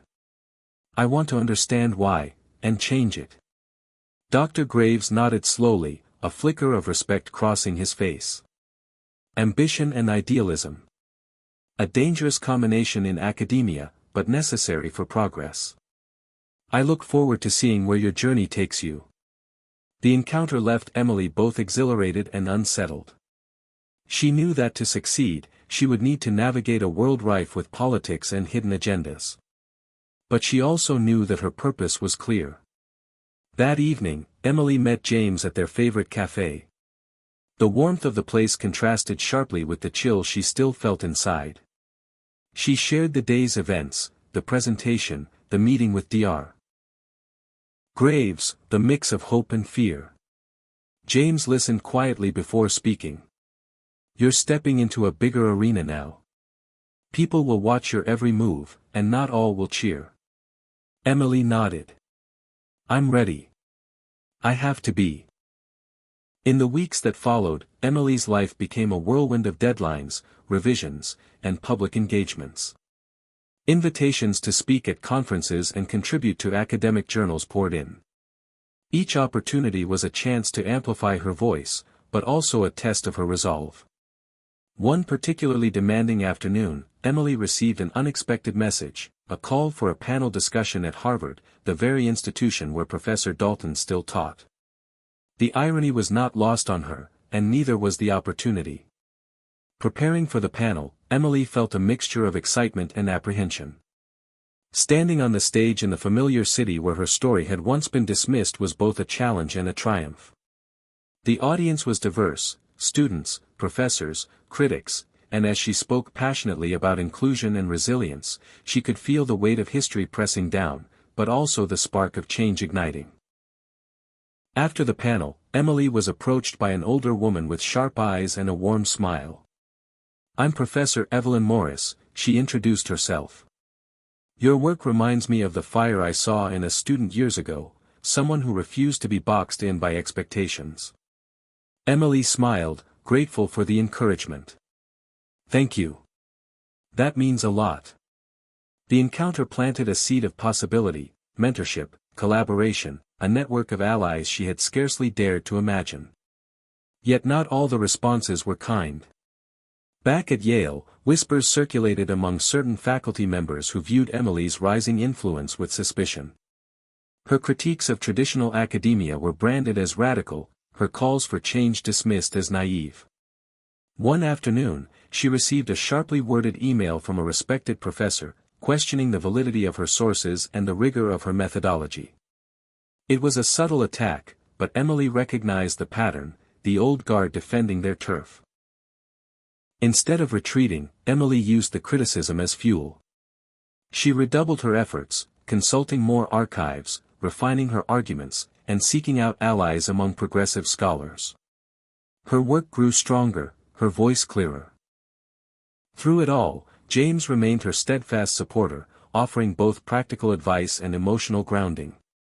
Together, they dreamed of a future where stories like Emily's were not exceptions but the norm. As spring turned to early summer, Emily prepared to submit her thesis, a culmination of years of struggle, discovery, and growth. The weight of expectation pressed heavily, but beneath it was a profound sense of accomplishment. The day she handed in her thesis, Emily felt a complex mix of relief and anticipation. This was not the end, but a new beginning. She had navigated a path from doubt to conviction, from isolation to community. That evening, standing on the rooftop of her dormitory, Emily gazed at the city lights stretching endlessly before her. The journey had been arduous, marked by moments of despair and triumph, but it had shaped her into someone she was proud to be. The laughter that once sought to diminish her had instead forged a resilient spirit, a woman determined to change the world in her own way. The janitor's daughter had become a scholar, a voice, a force to be reckoned with. And somewhere deep inside, Emily knew this was only the beginning. The summer air at Yale was thick with promise and uncertainty. Graduation loomed, the end of one chapter and the terrifying start of another. Emily spent long days revising her thesis one final time, preparing for the defense that would decide not just her academic future, but the validation of all the battles she had fought. The pressure was immense, but beneath it was a steady flame of determination. She had come too far to falter now. In the quiet corners of the library, Emily found herself reflecting more often on how much had changed since her first days on campus. The shy girl who had once struggled to find her footing had grown into a confident woman who commanded attention. Not through privilege or pedigree, but through sheer grit and intellect. Yet, even as her confidence swelled, she couldn't help but feel the weight of every glance, every whispered word, a reminder that she still carried the legacy of her past. One afternoon, as she practiced her defense presentation, Professor Dalton unexpectedly stopped by her study room. His expression was unreadable, but there was an undeniable shift in his demeanor from the early days of skepticism to a grudging respect. "Emily," he said, "I've seen many students come and go, but you're different. I hope you know that." Emily looked up, startled but grateful. "Thank you, Professor. That means a lot coming from you." He nodded, a hint of warmth in his eyes. "You've earned your place. Don't let anyone make you feel otherwise." The moment was brief, but it settled something deep inside her, a quiet assurance that she was no longer alone in this journey. As the day of her thesis defense approached, Emily's nerves sharpened. The room where she would stand was packed with faculty, students, and visiting scholars. Among them sat Dr. Lawrence Graves, whose earlier encounter had left a lasting impression. Emily took a deep breath, steadied herself, and began. Her voice was steady, her arguments clear and passionate. She wove together history and personal narrative, theory and lived experience, challenging her audience to reconsider the narratives they had accepted without question. When the final question was asked, a pointed challenge to her methodology, Emily met it head-on, her response infused with the confidence earned from years of struggle and study. There was a moment of silence, then nods of approval, murmurs of respect. Later that evening, as she walked across the campus bathed in twilight, a text buzzed on her phone. It was from James. "You did it. Proud doesn't even begin to cover it." Emily smiled, her heart swelling with a mixture of relief and joy. The road ahead was still uncertain, but tonight, she had won a hard-fought victory. The summer unfolded with a whirlwind of celebrations, farewells, and new beginnings. Emily received offers for postgraduate fellowships and invitations to speak at universities across the country. But amid the excitement was the lingering question of what came next, how to balance ambition with the need to stay true to herself. One evening, Emily sat with her parents on the porch of their modest home. The familiar sights and sounds of her childhood brought a comforting sense of grounding. Her mother, despite her frailty, smiled proudly. "You've made us all proud, Emily. But remember, it's your happiness that matters most." Her father nodded in agreement. "You've shown what it means to fight for your dreams. Now, don't forget to live them." Those words resonated deeply. Success wasn't just about accolades or recognition, it was about finding a life filled with purpose and joy. Back at Yale for a summer workshop, Emily reconnected with Professor Evelyn Morris, whose mentorship had become a beacon of hope. Together, they discussed the future of academic inclusion and the power of storytelling to transform institutions. Their conversations fueled Emily's passion for creating spaces where diverse voices could thrive. But life's challenges were never far behind. Just as Emily began planning a research project focused on marginalized communities, a sudden phone call changed everything. James had been in an accident. The news struck like lightning, urgent, terrifying. Rushing to the hospital, Emily's world narrowed to the sterile white walls and the steady beep of machines. James lay unconscious, fragile and still. Hours passed in agonizing limbo, filled with prayers and whispered promises.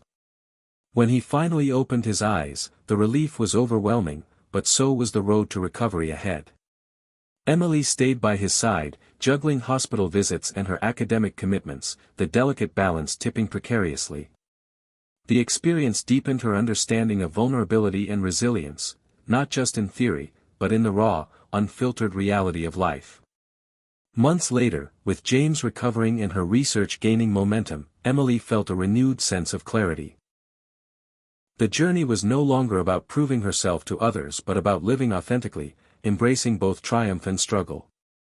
Her story, the janitor's daughter who defied expectations, had become more than a personal victory. It was a testament to the power of perseverance, the importance of community, and the unbreakable spirit that lies within us all. As she prepared for her next big step, a fellowship at a prestigious university, Emily stood on the cusp of a new chapter, ready to face whatever came next with courage and heart. The day Emily stepped onto the campus of her new university for the fellowship was charged with a mixture of excitement and quiet nerves. The towering stone buildings, the manicured lawns, and the bustling energy of students rushing to classes all felt familiar yet different, like stepping into a new chapter where the rules were yet to be written. This was a place known for its tradition and prestige, but Emily was determined to make her mark by weaving in voices and perspectives too often silenced in those grand halls. Her office was modest but bathed in afternoon sunlight, walls already lined with books both old and new. As she unpacked her things, Emily thought of her journey. The long nights studying under dim lights, the battles fought with both professors and self-doubt, the moments of quiet hope and fierce determination. She wasn't here just for herself anymore, she was here for every student who had been made to feel invisible. Her first weeks were a whirlwind. Meetings with faculty, orientation sessions, and planning her research project that aimed to document untold stories from marginalized communities. Emily knew this work was important, not only academically but as a step toward real change. She also sensed the subtle resistance of some colleagues, guarded smiles, curt emails, whispered doubts about the focus of her work. But Emily had learned not to shy away from resistance. She met it with grace, persistence, and a refusal to be sidelined. One afternoon, during a faculty gathering, Emily overheard a conversation about the upcoming university-wide symposium. It was a prestigious event, typically dominated by established scholars presenting conventional research. An idea sparked in her mind, a chance to disrupt the status quo. She approached the organizing committee with a proposal, a panel dedicated to the voices of those traditionally marginalized in academia, including students and community leaders. There was hesitation, skepticism even, but Emily's passion was contagious. After several discussions, the panel was approved. The months that followed were a blur of preparation. Emily reached out to activists, historians, students, and scholars, weaving together a tapestry of stories that promised to challenge and inspire. She worked tirelessly, balancing her research, teaching, and the demands of the fellowship. Yet, through the exhaustion, she felt a deep sense of purpose. When the day of the symposium arrived, the auditorium was packed beyond expectation. Emily stood behind the scenes, heart pounding as she watched the diverse panelists take their places on stage. One by one, they shared stories of struggle and triumph, illuminating the shadows where history had too often ignored them. The audience was rapt, some visibly moved, others caught off guard by the raw honesty and urgency. After the final presentation, the room erupted in applause, a moment of validation not just for Emily but for all those whose voices had been brought into the light. Among the attendees was Dr. Lawrence Graves, who approached Emily afterward. "I must admit," he said, "this was more impactful than I anticipated. You're reshaping the conversation in ways few dare to." Emily smiled, feeling a quiet satisfaction. It's time the conversation included everyone. Despite this victory, challenges persisted. Funding for her research was tight, and balancing academic politics with her mission was a constant struggle. Yet Emily leaned on the community she had built, her mentor Professor Morris, her close friends, and James, who had fully recovered and returned to support her with unwavering faith. Late one evening, Emily sat in her office, reviewing data collected from interviews across the city. The stories were heartbreaking, inspiring, and complex, each one a testament to human resilience in the face of systemic obstacles.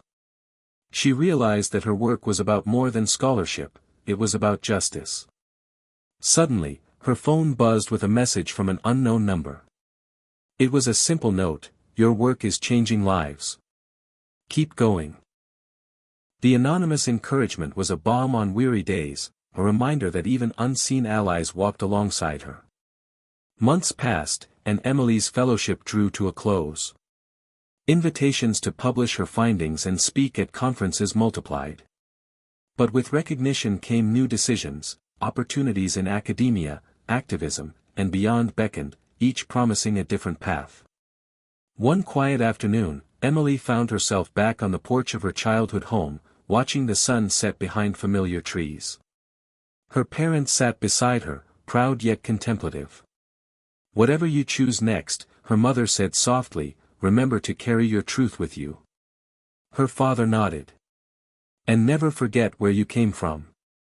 Those words echoed deep within Emily's heart as she prepared to step into the next phase of her journey, one where the laughter of doubters would no longer define her, but the strength of her answer would inspire generations. Emily's new position at the university brought with it not just prestige, but also a deeper sense of responsibility. She was no longer just the janitor's daughter who had defied expectations, she had become a beacon for those who still struggled in silence. The weight of that role settled on her shoulders in moments both quiet and loud, in late-night grading sessions and in packed lecture halls where young faces looked at her not just as a professor, but as a symbol of possibility. Her first semester teaching was an emotional roller coaster.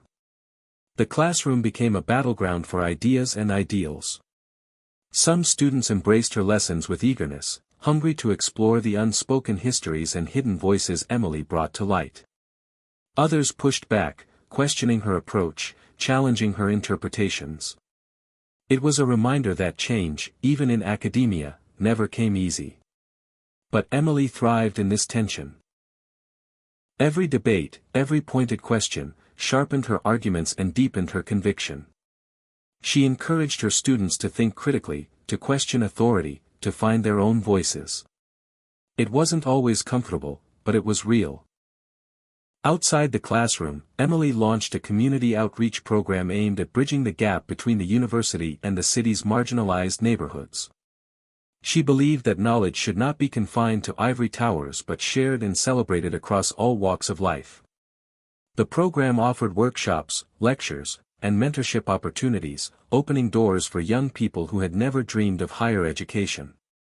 One evening, during a community event, Emily watched a group of teenagers gather around, their eyes bright with curiosity and hope. She saw herself in them, the doubts, the fears, the dreams. It was a moment of quiet triumph, knowing her journey was creating ripples beyond the walls of the university. Yet, not everyone welcomed this expansion. Emily received subtle warnings from colleagues wary of her growing influence and outspoken advocacy.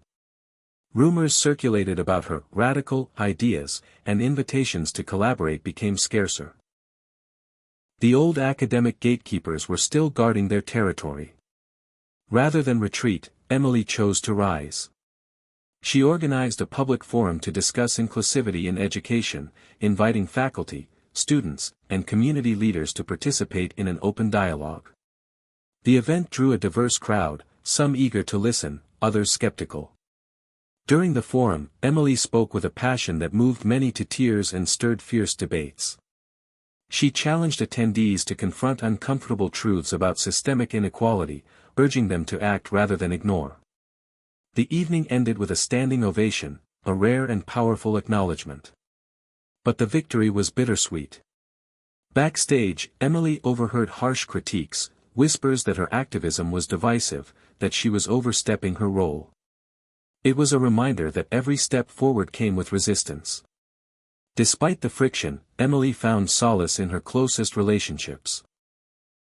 James, now fully recovered, stood beside her not only as a partner but as an advocate for her work. Their bond deepened, grounded in shared struggles and unwavering support. One night, as they sat together on the porch, James took her hand. "You're changing the world, Emily. Don't ever doubt that." She smiled, tears shimmering. "Sometimes it feels like the world's a heavy place to carry." He squeezed her hand gently. "But you don't have to carry it alone." As seasons turned, Emily's research flourished. Her latest book, a collection of stories from marginalized voices, was set for publication.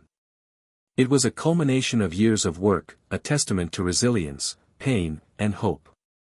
The night before the book's release, Emily received a call from an unexpected source, Professor Dalton. His voice was uncharacteristically soft. "Emily, I want to apologize for doubting you. You've proven me wrong in ways I didn't expect. I hope we can move forward with mutual respect." Emily paused, emotions swirling. "Thank you, Professor. That means more than you know." The conversation was a turning point, a symbol of reconciliation and growth for both of them. As the book launched to critical acclaim, Emily stood at a crossroads. Her work was reaching wider audiences, but the path ahead was still uncertain. She knew that her journey was far from over. Looking out at the sea of faces during her first major book talk, Emily felt the familiar mix of nerves and determination. The janitor's daughter who had once been laughed at was now commanding rooms with her truth. And with every word, she was rewriting not just her story, but the stories of countless others waiting to be heard.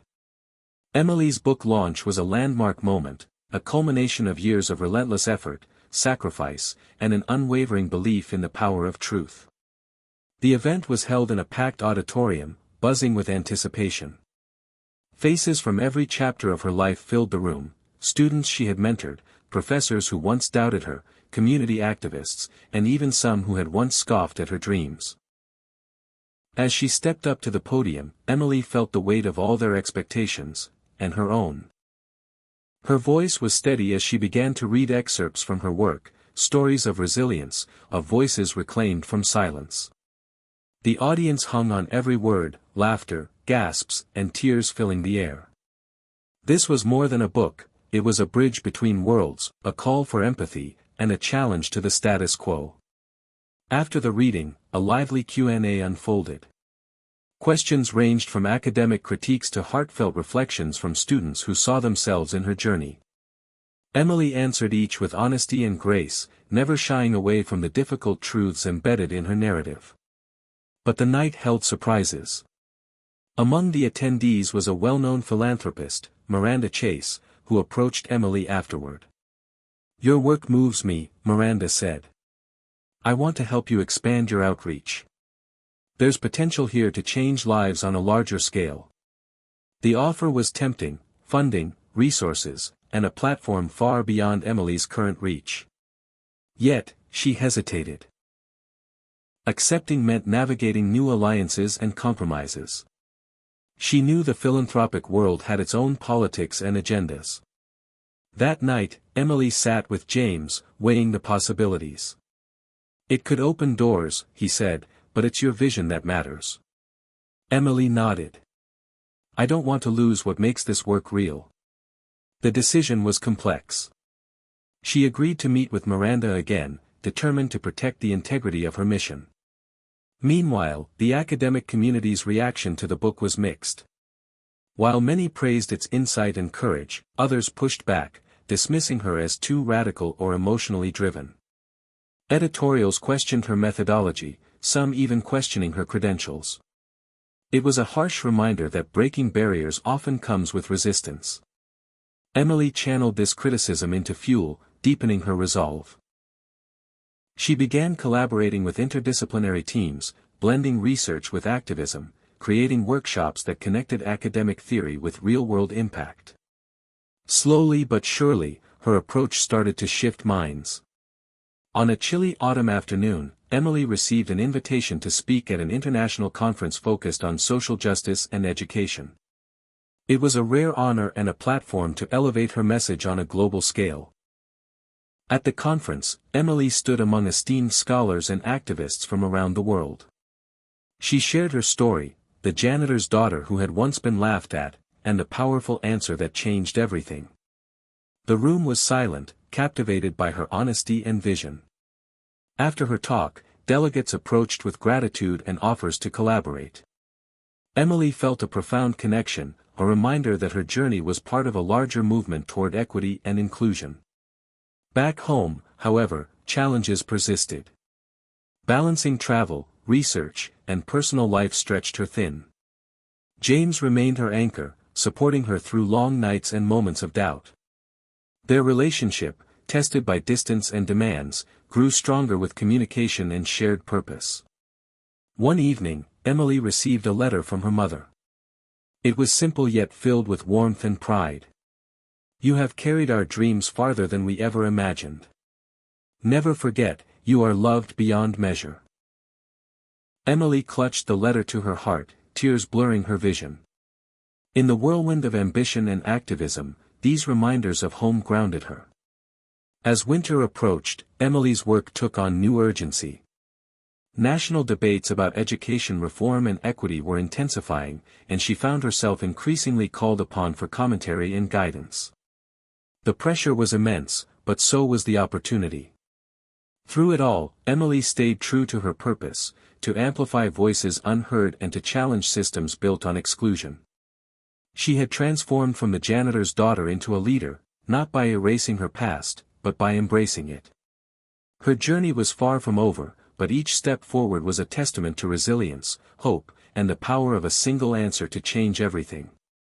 The winter months brought a new rhythm to Emily's life, a delicate balance between the exhilaration of progress and the fatigue that came with relentless effort. As snow blanketed the campus, Emily found herself immersed in both her research and the growing momentum of her outreach programs. The momentum was undeniable. Students, faculty, and community members alike were beginning to rally around her vision for inclusive education. Yet beneath the surface, subtle tensions simmered. Not everyone was ready to embrace the changes she advocated. One cold morning, as Emily entered the faculty lounge, she sensed a shift in the air.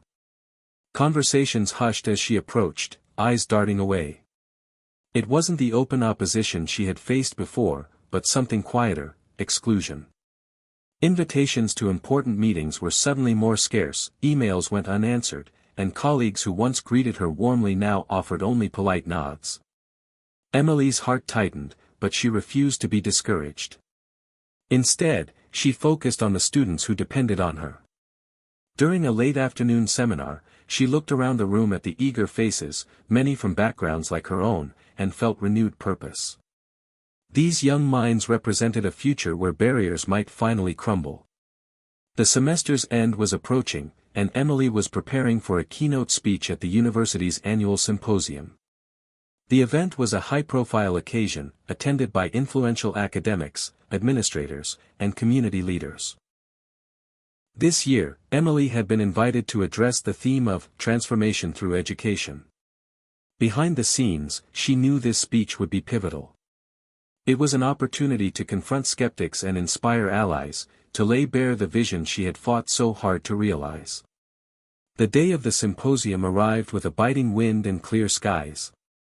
The auditorium was filled to capacity, the atmosphere electric with anticipation. Emily took the stage, her heart pounding but her voice steady. She began by recounting her own journey, the janitor's daughter who had once been laughed at in the halls of academia. She spoke of the obstacles she'd faced, not just personal, but systemic, of the silences that kept so many stories hidden. As she wove her narrative, Emily challenged the audience to see education not as a privilege for the few but as a transformative force for all. She painted vivid pictures of classrooms where every student's voice mattered, where history was told from every angle, and where empathy fueled learning. The room was silent, captivated. When she finished, the applause was immediate and sustained. For a moment, it felt as though walls were crumbling, old prejudices falling away. But the aftermath was complicated. Not everyone clapped. In the following days, Emily received anonymous letters filled with veiled threats and criticisms masked as concern. It was a stark reminder that progress often stirred deep discomfort. Yet amid the turbulence, Emily found unexpected allies. Professor Morris, her longtime mentor, sent a heartfelt note of support. "Your courage lights a path we all must follow," he wrote. "Keep standing tall." James remained her steadfast rock, reminding her that their shared dreams were worth every battle. One evening, Emily sat by the window, watching snowflakes drift silently to the ground. The city outside was hushed, wrapped in white. She thought of how far she had come, from a janitor's daughter who had once been dismissed, to a leader whose words stirred change. It hadn't been easy, and the road ahead remained uncertain, but for the first time, she felt truly seen. A knock at the door interrupted her thoughts. It was Miranda Chase, the philanthropist who had extended an earlier offer of support. "I've been thinking about your work," Miranda said. "I want to invest in a fellowship for students like you, those who face the odds and refuse to give up." Emily's eyes shone with gratitude. That would change lives. Together, they began to craft a program that would provide scholarships, mentorship, and resources for students from underrepresented communities. It was a concrete step toward the future Emily dreamed of. As winter gave way to spring, Emily's initiatives blossomed. The fellowship program launched to enthusiastic response, and her outreach efforts grew stronger. The university itself began to shift, slowly but perceptibly, toward greater inclusivity. Still, Emily never forgot the journey that brought her here. The laughter that once belittled her, the doubts she had turned into fuel, the answer that changed everything. Her story was no longer just her own. It belonged to every student who dared to dream, every voice longing to be heard, and every heart willing to fight for a better tomorrow. Spring breathed new life into the campus, painting the trees with vibrant greens and the sidewalks with scattered blossoms. Emily felt the shift not only in nature but within herself and the world she was trying to change. The fellowship program she and Miranda had created was thriving beyond expectations. Applications poured in from students across the country, many carrying stories of struggle and hope similar to hers.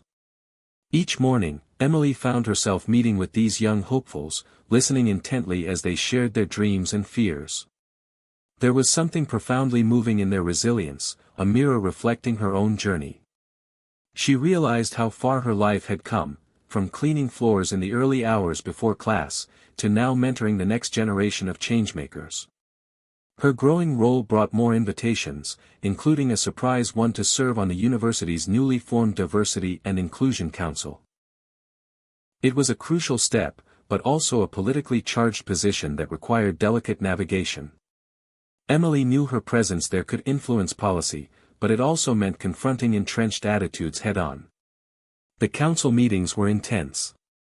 Some members genuinely sought progress, while others resisted change, fearing loss of tradition or power. Emily learned to hold her ground, using research and personal stories to make her points. It wasn't always easy, and at times she felt the familiar sting of isolation, but she refused to back down. Meanwhile, her relationship with James deepened as they faced new challenges together. He had taken a leadership role in a nonprofit focusing on affordable housing, and their shared commitment to social justice created a strong foundation. Still, balancing two demanding careers and the desire for a family tested their resilience. One late night, after a long day filled with council meetings and editing her next book, Emily found herself exhausted. James joined her on the porch, the stars bright above them. "We're building something important," he said softly. "It's hard, but it's worth it." Emily nodded, grateful for his steady presence. "Sometimes I wonder if I'm enough." James shook his head gently. "You are more than enough. You're changing lives."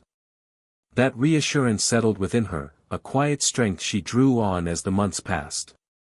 Her research began to explore new territory, examining how educational inequities intertwined with housing, health, and economic opportunity. She published articles that challenged policymakers to consider the whole ecosystem affecting student success, not just classroom factors. Emily's influence was growing, and with it, the stakes. Some faculty members who had been skeptical began to offer cautious support, while others remained entrenched in their resistance. Rumors circulated that her advocacy was threatening funding from certain donors, adding another layer of complexity. Amid these pressures, Emily faced a deeply personal challenge. Her mother's health began to decline, a reminder of the fragility of life beyond the academic battles. Visiting home became bittersweet, filled with love, worry, and the aching passage of time. One afternoon, sitting beside her mother's bed, Emily held her hand and whispered stories of her journey, the hurdles, the triumphs, the dreams still unfolding. Her mother smiled weakly, eyes shining with pride. "You've made us all so proud, Emily." Those moments grounded Emily, fueling her commitment not just to her work, but to living fully and meaningfully. At the university's spring commencement, Emily was invited to deliver the keynote address. Standing before a sea of hopeful graduates, she spoke about resilience, about the power of answers born from courage and conviction. She urged them to embrace challenges, to seek truth, and to remember that every voice mattered. Her words echoed beyond the ceremony, shared widely and sparking conversations about inclusion and equity in education. As the academic year wound down, Emily found herself reflecting on the path she had traveled. From a janitor's daughter who had once been dismissed and laughed at, to a respected professor and advocate, her life was a testament to transformation fueled by perseverance and heart. The journey ahead was still filled with uncertainty and resistance, but Emily was ready. With each step, she carried not only her own story, but the stories of countless others whose voices had been silenced for too long. And with that, a new chapter was beginning, not just for Emily, but for all those she inspired to believe that change was possible, no matter where you started. Hit subscribe and leave a comment with where you're watching from. This story might just spark a new beginning. What's one thing that always pushes you forward, even when things get tough? The summer sun filtered softly through the leaves as Emily settled into a quieter rhythm, one she hadn't experienced in years. The campus emptied, but her mind was full of ideas, plans, and reflections. It was a rare moment of pause in a life that had become a whirlwind of lectures, meetings, and activism. Yet even in this calm, Emily felt the steady pulse of change stirring beneath the surface. Her fellowship program had expanded, and with it, the community of students she was nurturing. They wrote to her from across the country, sharing successes and struggles, seeking guidance. Each letter was a reminder of why she fought so hard. Not just for herself but for every young person denied the chance to dream. One afternoon, Emily received an unexpected email. It was from Dr. Mitchell, the Harvard professor who had once publicly laughed at her during her early years here. The subject line read simply, "A conversation."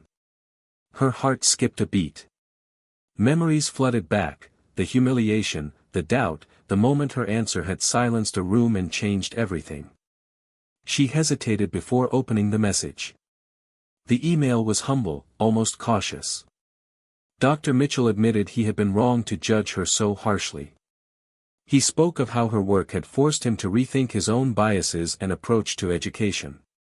He asked if she might meet to talk, to bridge a gap years in the making. Emily felt a swirl of emotions, skepticism, curiosity, even a flicker of hope. After a moment's pause, she replied, agreeing to meet. Their meeting was arranged in a quiet cafe near campus. When Emily arrived, Dr. Mitchell was already there, looking older but sincere. The initial awkwardness gave way as they spoke, sharing reflections on the past and the evolution of their perspectives. Dr. Mitchell confessed that witnessing Emily's journey had been a lesson in humility and courage. "You challenged me," he said. "Not just with your words, but with your actions." Emily listened, feeling a mix of vindication and compassion.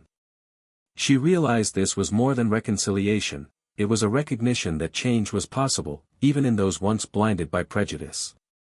Their conversation turned to collaboration. Dr. Mitchell expressed interest in supporting her initiatives, acknowledging the power of diverse voices in academia. Together, they discussed new projects aimed at fostering inclusion and breaking down barriers in education. The encounter left Emily energized.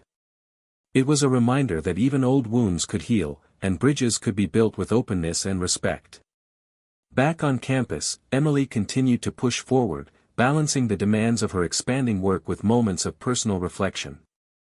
Her relationship with James deepened, their shared commitment creating a sanctuary amid the chaos. One evening, as they walked hand in hand through a nearby park, James stopped and looked at her with a tenderness that made her heart swell. "You've come so far," he said softly. "And you're just getting started." Emily smiled, feeling the truth in his words. The path ahead was unknown, filled with challenges yet to come, but she was ready to face them. The summer gave way to fall, and with the changing season came new opportunities. Emily was invited to speak at a prestigious national conference on education reform. Her speech was met with standing ovations and renewed interest from influential leaders. More doors opened, invitations to panels, think tanks, and collaborative initiatives. Emily's vision was resonating beyond the walls of Harvard, touching lives across the country. Yet, despite the growing acclaim, she remained grounded. Each success was a reminder of the janitor's daughter who once faced ridicule and doubt. She carried that story with pride, using it to fuel her resolve. One afternoon, while working late in her office, Emily received a call from her mother. The familiar warmth in her voice lifted Emily's spirits instantly. They spoke about everyday things, laughter weaving between their words, a reminder of the simple, unbreakable bonds that sustained her. After the call, Emily sat quietly, reflecting on how far she'd come, and how much further she wanted to go. Her journey was no longer just about proving others wrong. It was about creating a world where no one would have to feel small, unheard, or underestimated. With renewed determination, Emily returned to her work, ready to continue breaking barriers and rewriting the rules of what was possible. Her story was no longer just her own. It was a beacon for all who dared to rise above circumstance, to speak their truth, and to claim their place in the world. Autumn deepened its hold on the campus, painting the trees in fiery reds and golds as Emily's work intensified. The fellowship program had blossomed into a vibrant community, connecting students from all walks of life with mentors and resources that once seemed out of reach. Emily often found herself marveling at the journeys these young people had taken, journeys filled with obstacles, sacrifices, and undying hope. It reminded her every day why she kept pushing forward. One crisp morning, Emily received an invitation to collaborate on a groundbreaking research initiative with a coalition of universities dedicated to addressing educational inequity nationwide. It was an incredible opportunity, one that promised to amplify her work on a scale she had only dreamed of. Yet, she knew this kind of attention would also invite more scrutiny and resistance. Despite the challenges ahead, Emily felt ready. Her experience navigating the politics of academia, combined with the unwavering support of her community, had fortified her resolve. She understood now that change wasn't a single moment, it was a series of persistent, often painful steps forward. As the days grew shorter, Emily found herself increasingly drawn into the complexities of leadership. Meetings stretched late into the evenings, emails piled up, and the weight of responsibility sometimes threatened to overwhelm her. There were moments when self-doubt crept in, whispering that she might not be enough, that the system was too vast to change. But then she'd receive a message from one of her fellows, a simple note about how her mentorship had inspired them to keep going. Or she'd see a student she'd helped succeed walk across a stage with a diploma in hand. Those moments refueled her spirit, reminding her that even small victories were steps toward a larger transformation. Outside of work, her relationship with James was a refuge and a source of strength. They found solace in quiet evenings cooking dinner, taking long walks through the city, or simply sitting together, sharing their dreams and fears. James, too, was navigating his own journey as a community organizer, and their shared passion for justice created a deep bond. One evening, after a particularly grueling day, Emily and James attended a community event focused on youth empowerment. As Emily listened to the young speakers share their stories, she felt a surge of hope and pride. These voices, once silenced, were now rising, demanding to be heard. It was in that moment Emily realized her work was no longer just about breaking down barriers in the ivory towers of academia. It was about lifting entire communities, changing the narrative from exclusion to inclusion, from despair to possibility. Back at Harvard, Emily's collaborative research project was gaining momentum. The coalition was gathering data, conducting interviews, and crafting policy recommendations that challenged long-held assumptions. Emily found herself at the center of intense debates, sometimes facing fierce opposition from powerful stakeholders resistant to change. But with every challenge came an opportunity to educate, to persuade, and to inspire. Emily leaned into her role as both scholar and advocate, using her own story to humanize the statistics and policies she presented. One afternoon, as she prepared for a major presentation before the university board, Emily felt the familiar rush of nerves mingled with determination. She knew this was more than a report, it was a chance to shape the future of education at one of the world's most prestigious institutions.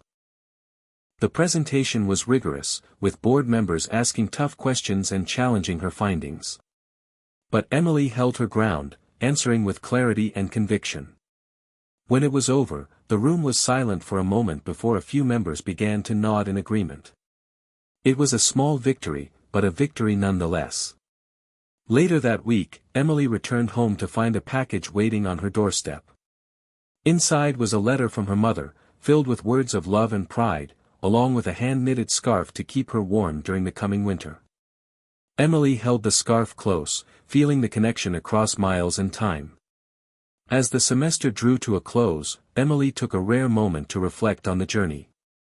From the janitor's daughter who had once been laughed at to a leader shaping conversations on education reform, her path had been anything but easy. Yet, every challenge had strengthened her, every setback had fueled her fire. Her story was no longer just about herself. It was about the countless voices that had been silenced, the dreams deferred, and the promise of a future where everyone had a chance to succeed. Emily knew the road ahead would be long and winding. But with each step, she was helping to pave the way for a more just and compassionate world. And that was a journey worth every sacrifice. Winter settled over the campus like a quiet blanket, muffling the usual buzz of activity.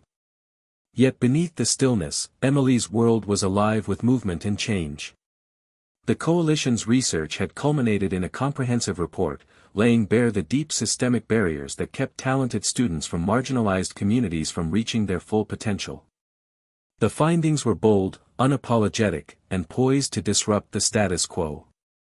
Emily poured herself into preparing for the upcoming National Education Summit, where she would present the report alongside her colleagues. The stakes were high. This was the moment to reach policymakers, funders, and educators on a scale that could ripple across the entire country. Despite the pressure, Emily found unexpected moments of peace. Snowflakes drifted lazily outside her office window, and late at night, the soft glow of her desk lamp illuminated pages filled with notes, data, and stories from students whose lives depended on change. Their voices echoed in her mind, driving her forward. One particularly frigid evening, as she walked back from a meeting, Emily's phone buzzed. It was a message from James. "Can we talk? It's important." Her heart quickened. They met at their favorite cafe, where the warmth inside was a stark contrast to the biting cold outside. James looked serious but hopeful. He shared news that his organization had secured funding for a new initiative focused on affordable housing for families with school-aged children. The program aimed to create stable environments that would directly impact students' ability to learn and thrive. Emily felt a surge of excitement. Their work was converging in powerful ways, connecting education and housing, advocacy and action. Together, they envisioned a future where barriers were dismantled not just in theory but in lived reality. Back at the summit, Emily stood at the podium, facing an audience that included some of the most influential figures in education. Her voice was steady, but inside, she felt the familiar mix of nerves and determination. She spoke passionately about the coalition's findings, weaving data with stories of resilience and hope. The room was silent as she concluded, then erupted into applause. Questions followed, some skeptical, others inspired. Emily answered each with grace and authority, refusing to let doubt overshadow possibility. Among the attendees was Dr. Mitchell, sitting quietly near the back. Their eyes met briefly, and Emily saw a look of respect and pride. The journey they had shared, marked by past conflict, eventual understanding, and collaboration, felt like a powerful testament to the transformative power of open minds and hearts. After the summit, invitations poured in, panels, interviews, collaborative projects. Emily's voice was now a vital one in national conversations about equity and justice in education. But she remained mindful of the students behind the headlines, ensuring their stories were never lost in policy debates. As winter deepened, Emily faced another personal challenge. Her mother's health had declined further, necessitating more frequent visits home. Balancing the demands of her work with her family's needs tested her resilience once again. But Emily drew strength from the love that had always anchored her. One quiet evening, sitting by her mother's bedside, Emily whispered promises of continued fight and hope. Her mother smiled faintly, eyes shining with pride and trust. The season's hardships reminded Emily that life's battles were not just in boardrooms or lecture halls but in everyday acts of love and courage. With spring on the horizon, Emily felt a renewed sense of purpose. The seeds of change she and her allies had planted were beginning to take root. She knew the road ahead would be long, filled with setbacks and victories alike, but she was ready to walk it, one step, one story, one life at a time. Emily's journey had come full circle. From the janitor's daughter once laughed at to a beacon of hope and change, she embodied the truth that where you start does not determine where you can go. And with every word, every action, she was rewriting the story, not just her own, but that of countless others who dared to dream beyond their circumstances. Spring arrived with a fresh breeze and the promise of new beginnings, draping the campus in vibrant greens and blossoms that seemed to echo the changes unfolding in Emily's life. The months of relentless work were beginning to show tangible results, and a wave of cautious optimism swept over her. It was as if the universe itself was whispering that the long fight was not in vain. Emily's coalition report had sparked conversations at every level, from grassroots organizations to government offices. The policies they advocated were no longer just ideas on paper, they were starting to be adopted, tested, and celebrated. Emily's voice was becoming a beacon for those hungry for change, but she remained careful not to let success blur the urgency of the work ahead. One afternoon, after a particularly inspiring meeting with community leaders, Emily received a message from Dr. Mitchell inviting her to a private gathering at Harvard's Alumni Hall. It was an unusual request, and she was curious but cautious. Their history was complex, marked by moments of conflict, respect, and reluctant collaboration, but never this kind of personal invitation. When she arrived, she found the room filled with a mix of familiar faces and new allies, all united by a common goal. Dr. Mitchell stood at the center, his expression serious but welcoming. He addressed the group, acknowledging the journey they had all been on and the power of unexpected partnerships.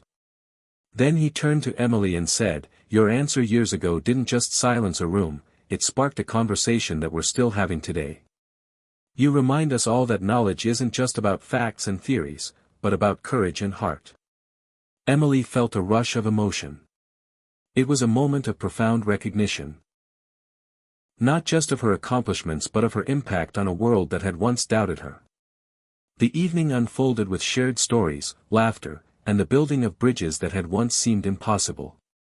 It was a reminder that progress often comes from unexpected places and that change is a collective effort, fueled by empathy and understanding.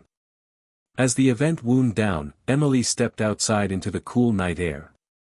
The stars were bright, and for a moment, she felt the weight of the years lift from her shoulders. The girl who had once been the janitor's daughter, laughed at and underestimated, was now standing tall among scholars and leaders. But Emily knew this was not an endpoint, it was a milestone on a longer journey. The fight for equity, for justice, and for opportunity was ongoing, and there were still so many voices waiting to be heard. Back home, Emily and James sat on the porch, watching the city lights flicker in the distance. They spoke about the future. Of new initiatives, of expanding their impact, of building a legacy not just for themselves but for generations to come. James reached for her hand, his eyes reflecting the same fierce determination that had drawn them together. "We're just getting started," he said quietly. Emily smiled, feeling the truth of his words resonate deep within her.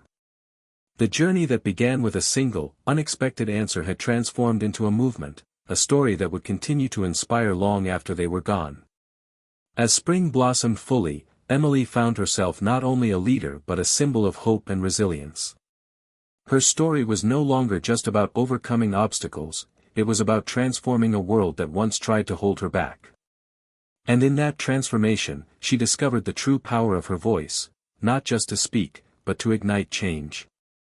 The sun rose gently over the campus, casting a warm golden glow on the brick pathways and the old stone buildings that had witnessed centuries of learning and change. Emily stood by the window of her office, watching the students bustle to their classes, their faces bright with possibility. It was a moment of quiet triumph, a pause to honor how far she had come, and to look forward to the future she was still shaping. Years had passed since that unforgettable day when Dr. Mitchell laughed at her in a crowded lecture hall. That moment had once seemed like the end of the road, a final verdict on her worth. But instead, it had been a beginning, a spark that ignited a fire within her, one that had grown into a blaze of purpose and hope. Emily's journey had taken twists and turns she could never have anticipated. From the janitor's daughter struggling to find her voice, to the professor challenging the very foundations of the institution, she had defied expectations at every turn. Her fellowship program was now a nationwide network, helping hundreds of students break cycles of poverty and exclusion. Policies she helped craft were influencing schools across the country, making education more accessible and just. Yet, what mattered most to Emily was the people she met along the way, the students whose courage inspired her, the allies who stood beside her, and even the skeptics who eventually came to understand. The battles had been hard fought, sometimes lonely, but never without meaning. Today, Emily was preparing for a commencement speech, a role reversal that filled her with bittersweet pride. She would be standing in front of a sea of graduates, many from backgrounds just like hers, ready to take on the world. As she rehearsed her words, memories flooded back, the nights of self-doubt, the fierce determination, the unexpected kindnesses, and the relentless drive to prove that your beginnings don't define your endings. When the day arrived, the auditorium buzzed with excitement. Families and friends filled the seats, their faces glowing with hope and pride. Emily stepped up to the podium, her heart steady, her voice clear. She spoke of resilience, the quiet, steadfast strength that carries people through the darkest times.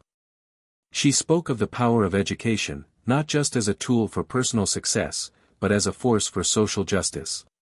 She reminded the graduates that every barrier they broke, every voice they raised, was part of a larger story of change. And then, she shared a piece of her own story, the janitor's daughter who was laughed at but never silenced. She spoke of the professor who doubted her, and how that doubt became a catalyst for transformation. Her words were met with tears and applause, a chorus of affirmation that the fight for equality was alive and well. After the ceremony, Emily found herself surrounded by students eager to thank her, to share their dreams and fears. Among them was a young woman with eyes full of determination, the kind Emily remembered seeing in herself so many years ago. As they spoke, Emily realized the legacy she was leaving wasn't just in policies or programs, it was in the spark she passed on to others, a spark that would continue to light the way. Later that evening, Emily returned home to find James waiting, his smile warm and steady.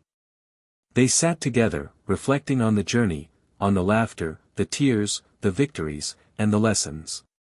"We've come so far," Emily said softly. "Yes," James replied, taking her hand. "And we'll keep going. For them. For us." In that moment, Emily understood something profound. Life was a series of beginnings and endings, of challenges met with courage and hope. The story wasn't over, it was simply turning a new page. She looked out the window once more, the stars shimmering like beacons in the night sky. The janitor's daughter had become a professor, a leader, a voice for the voiceless. But most of all, she was proof that no matter where you start, your future is yours to write. And with that truth held close, Emily smiled, ready to face whatever came next, knowing she was never alone. The end was just another beginning.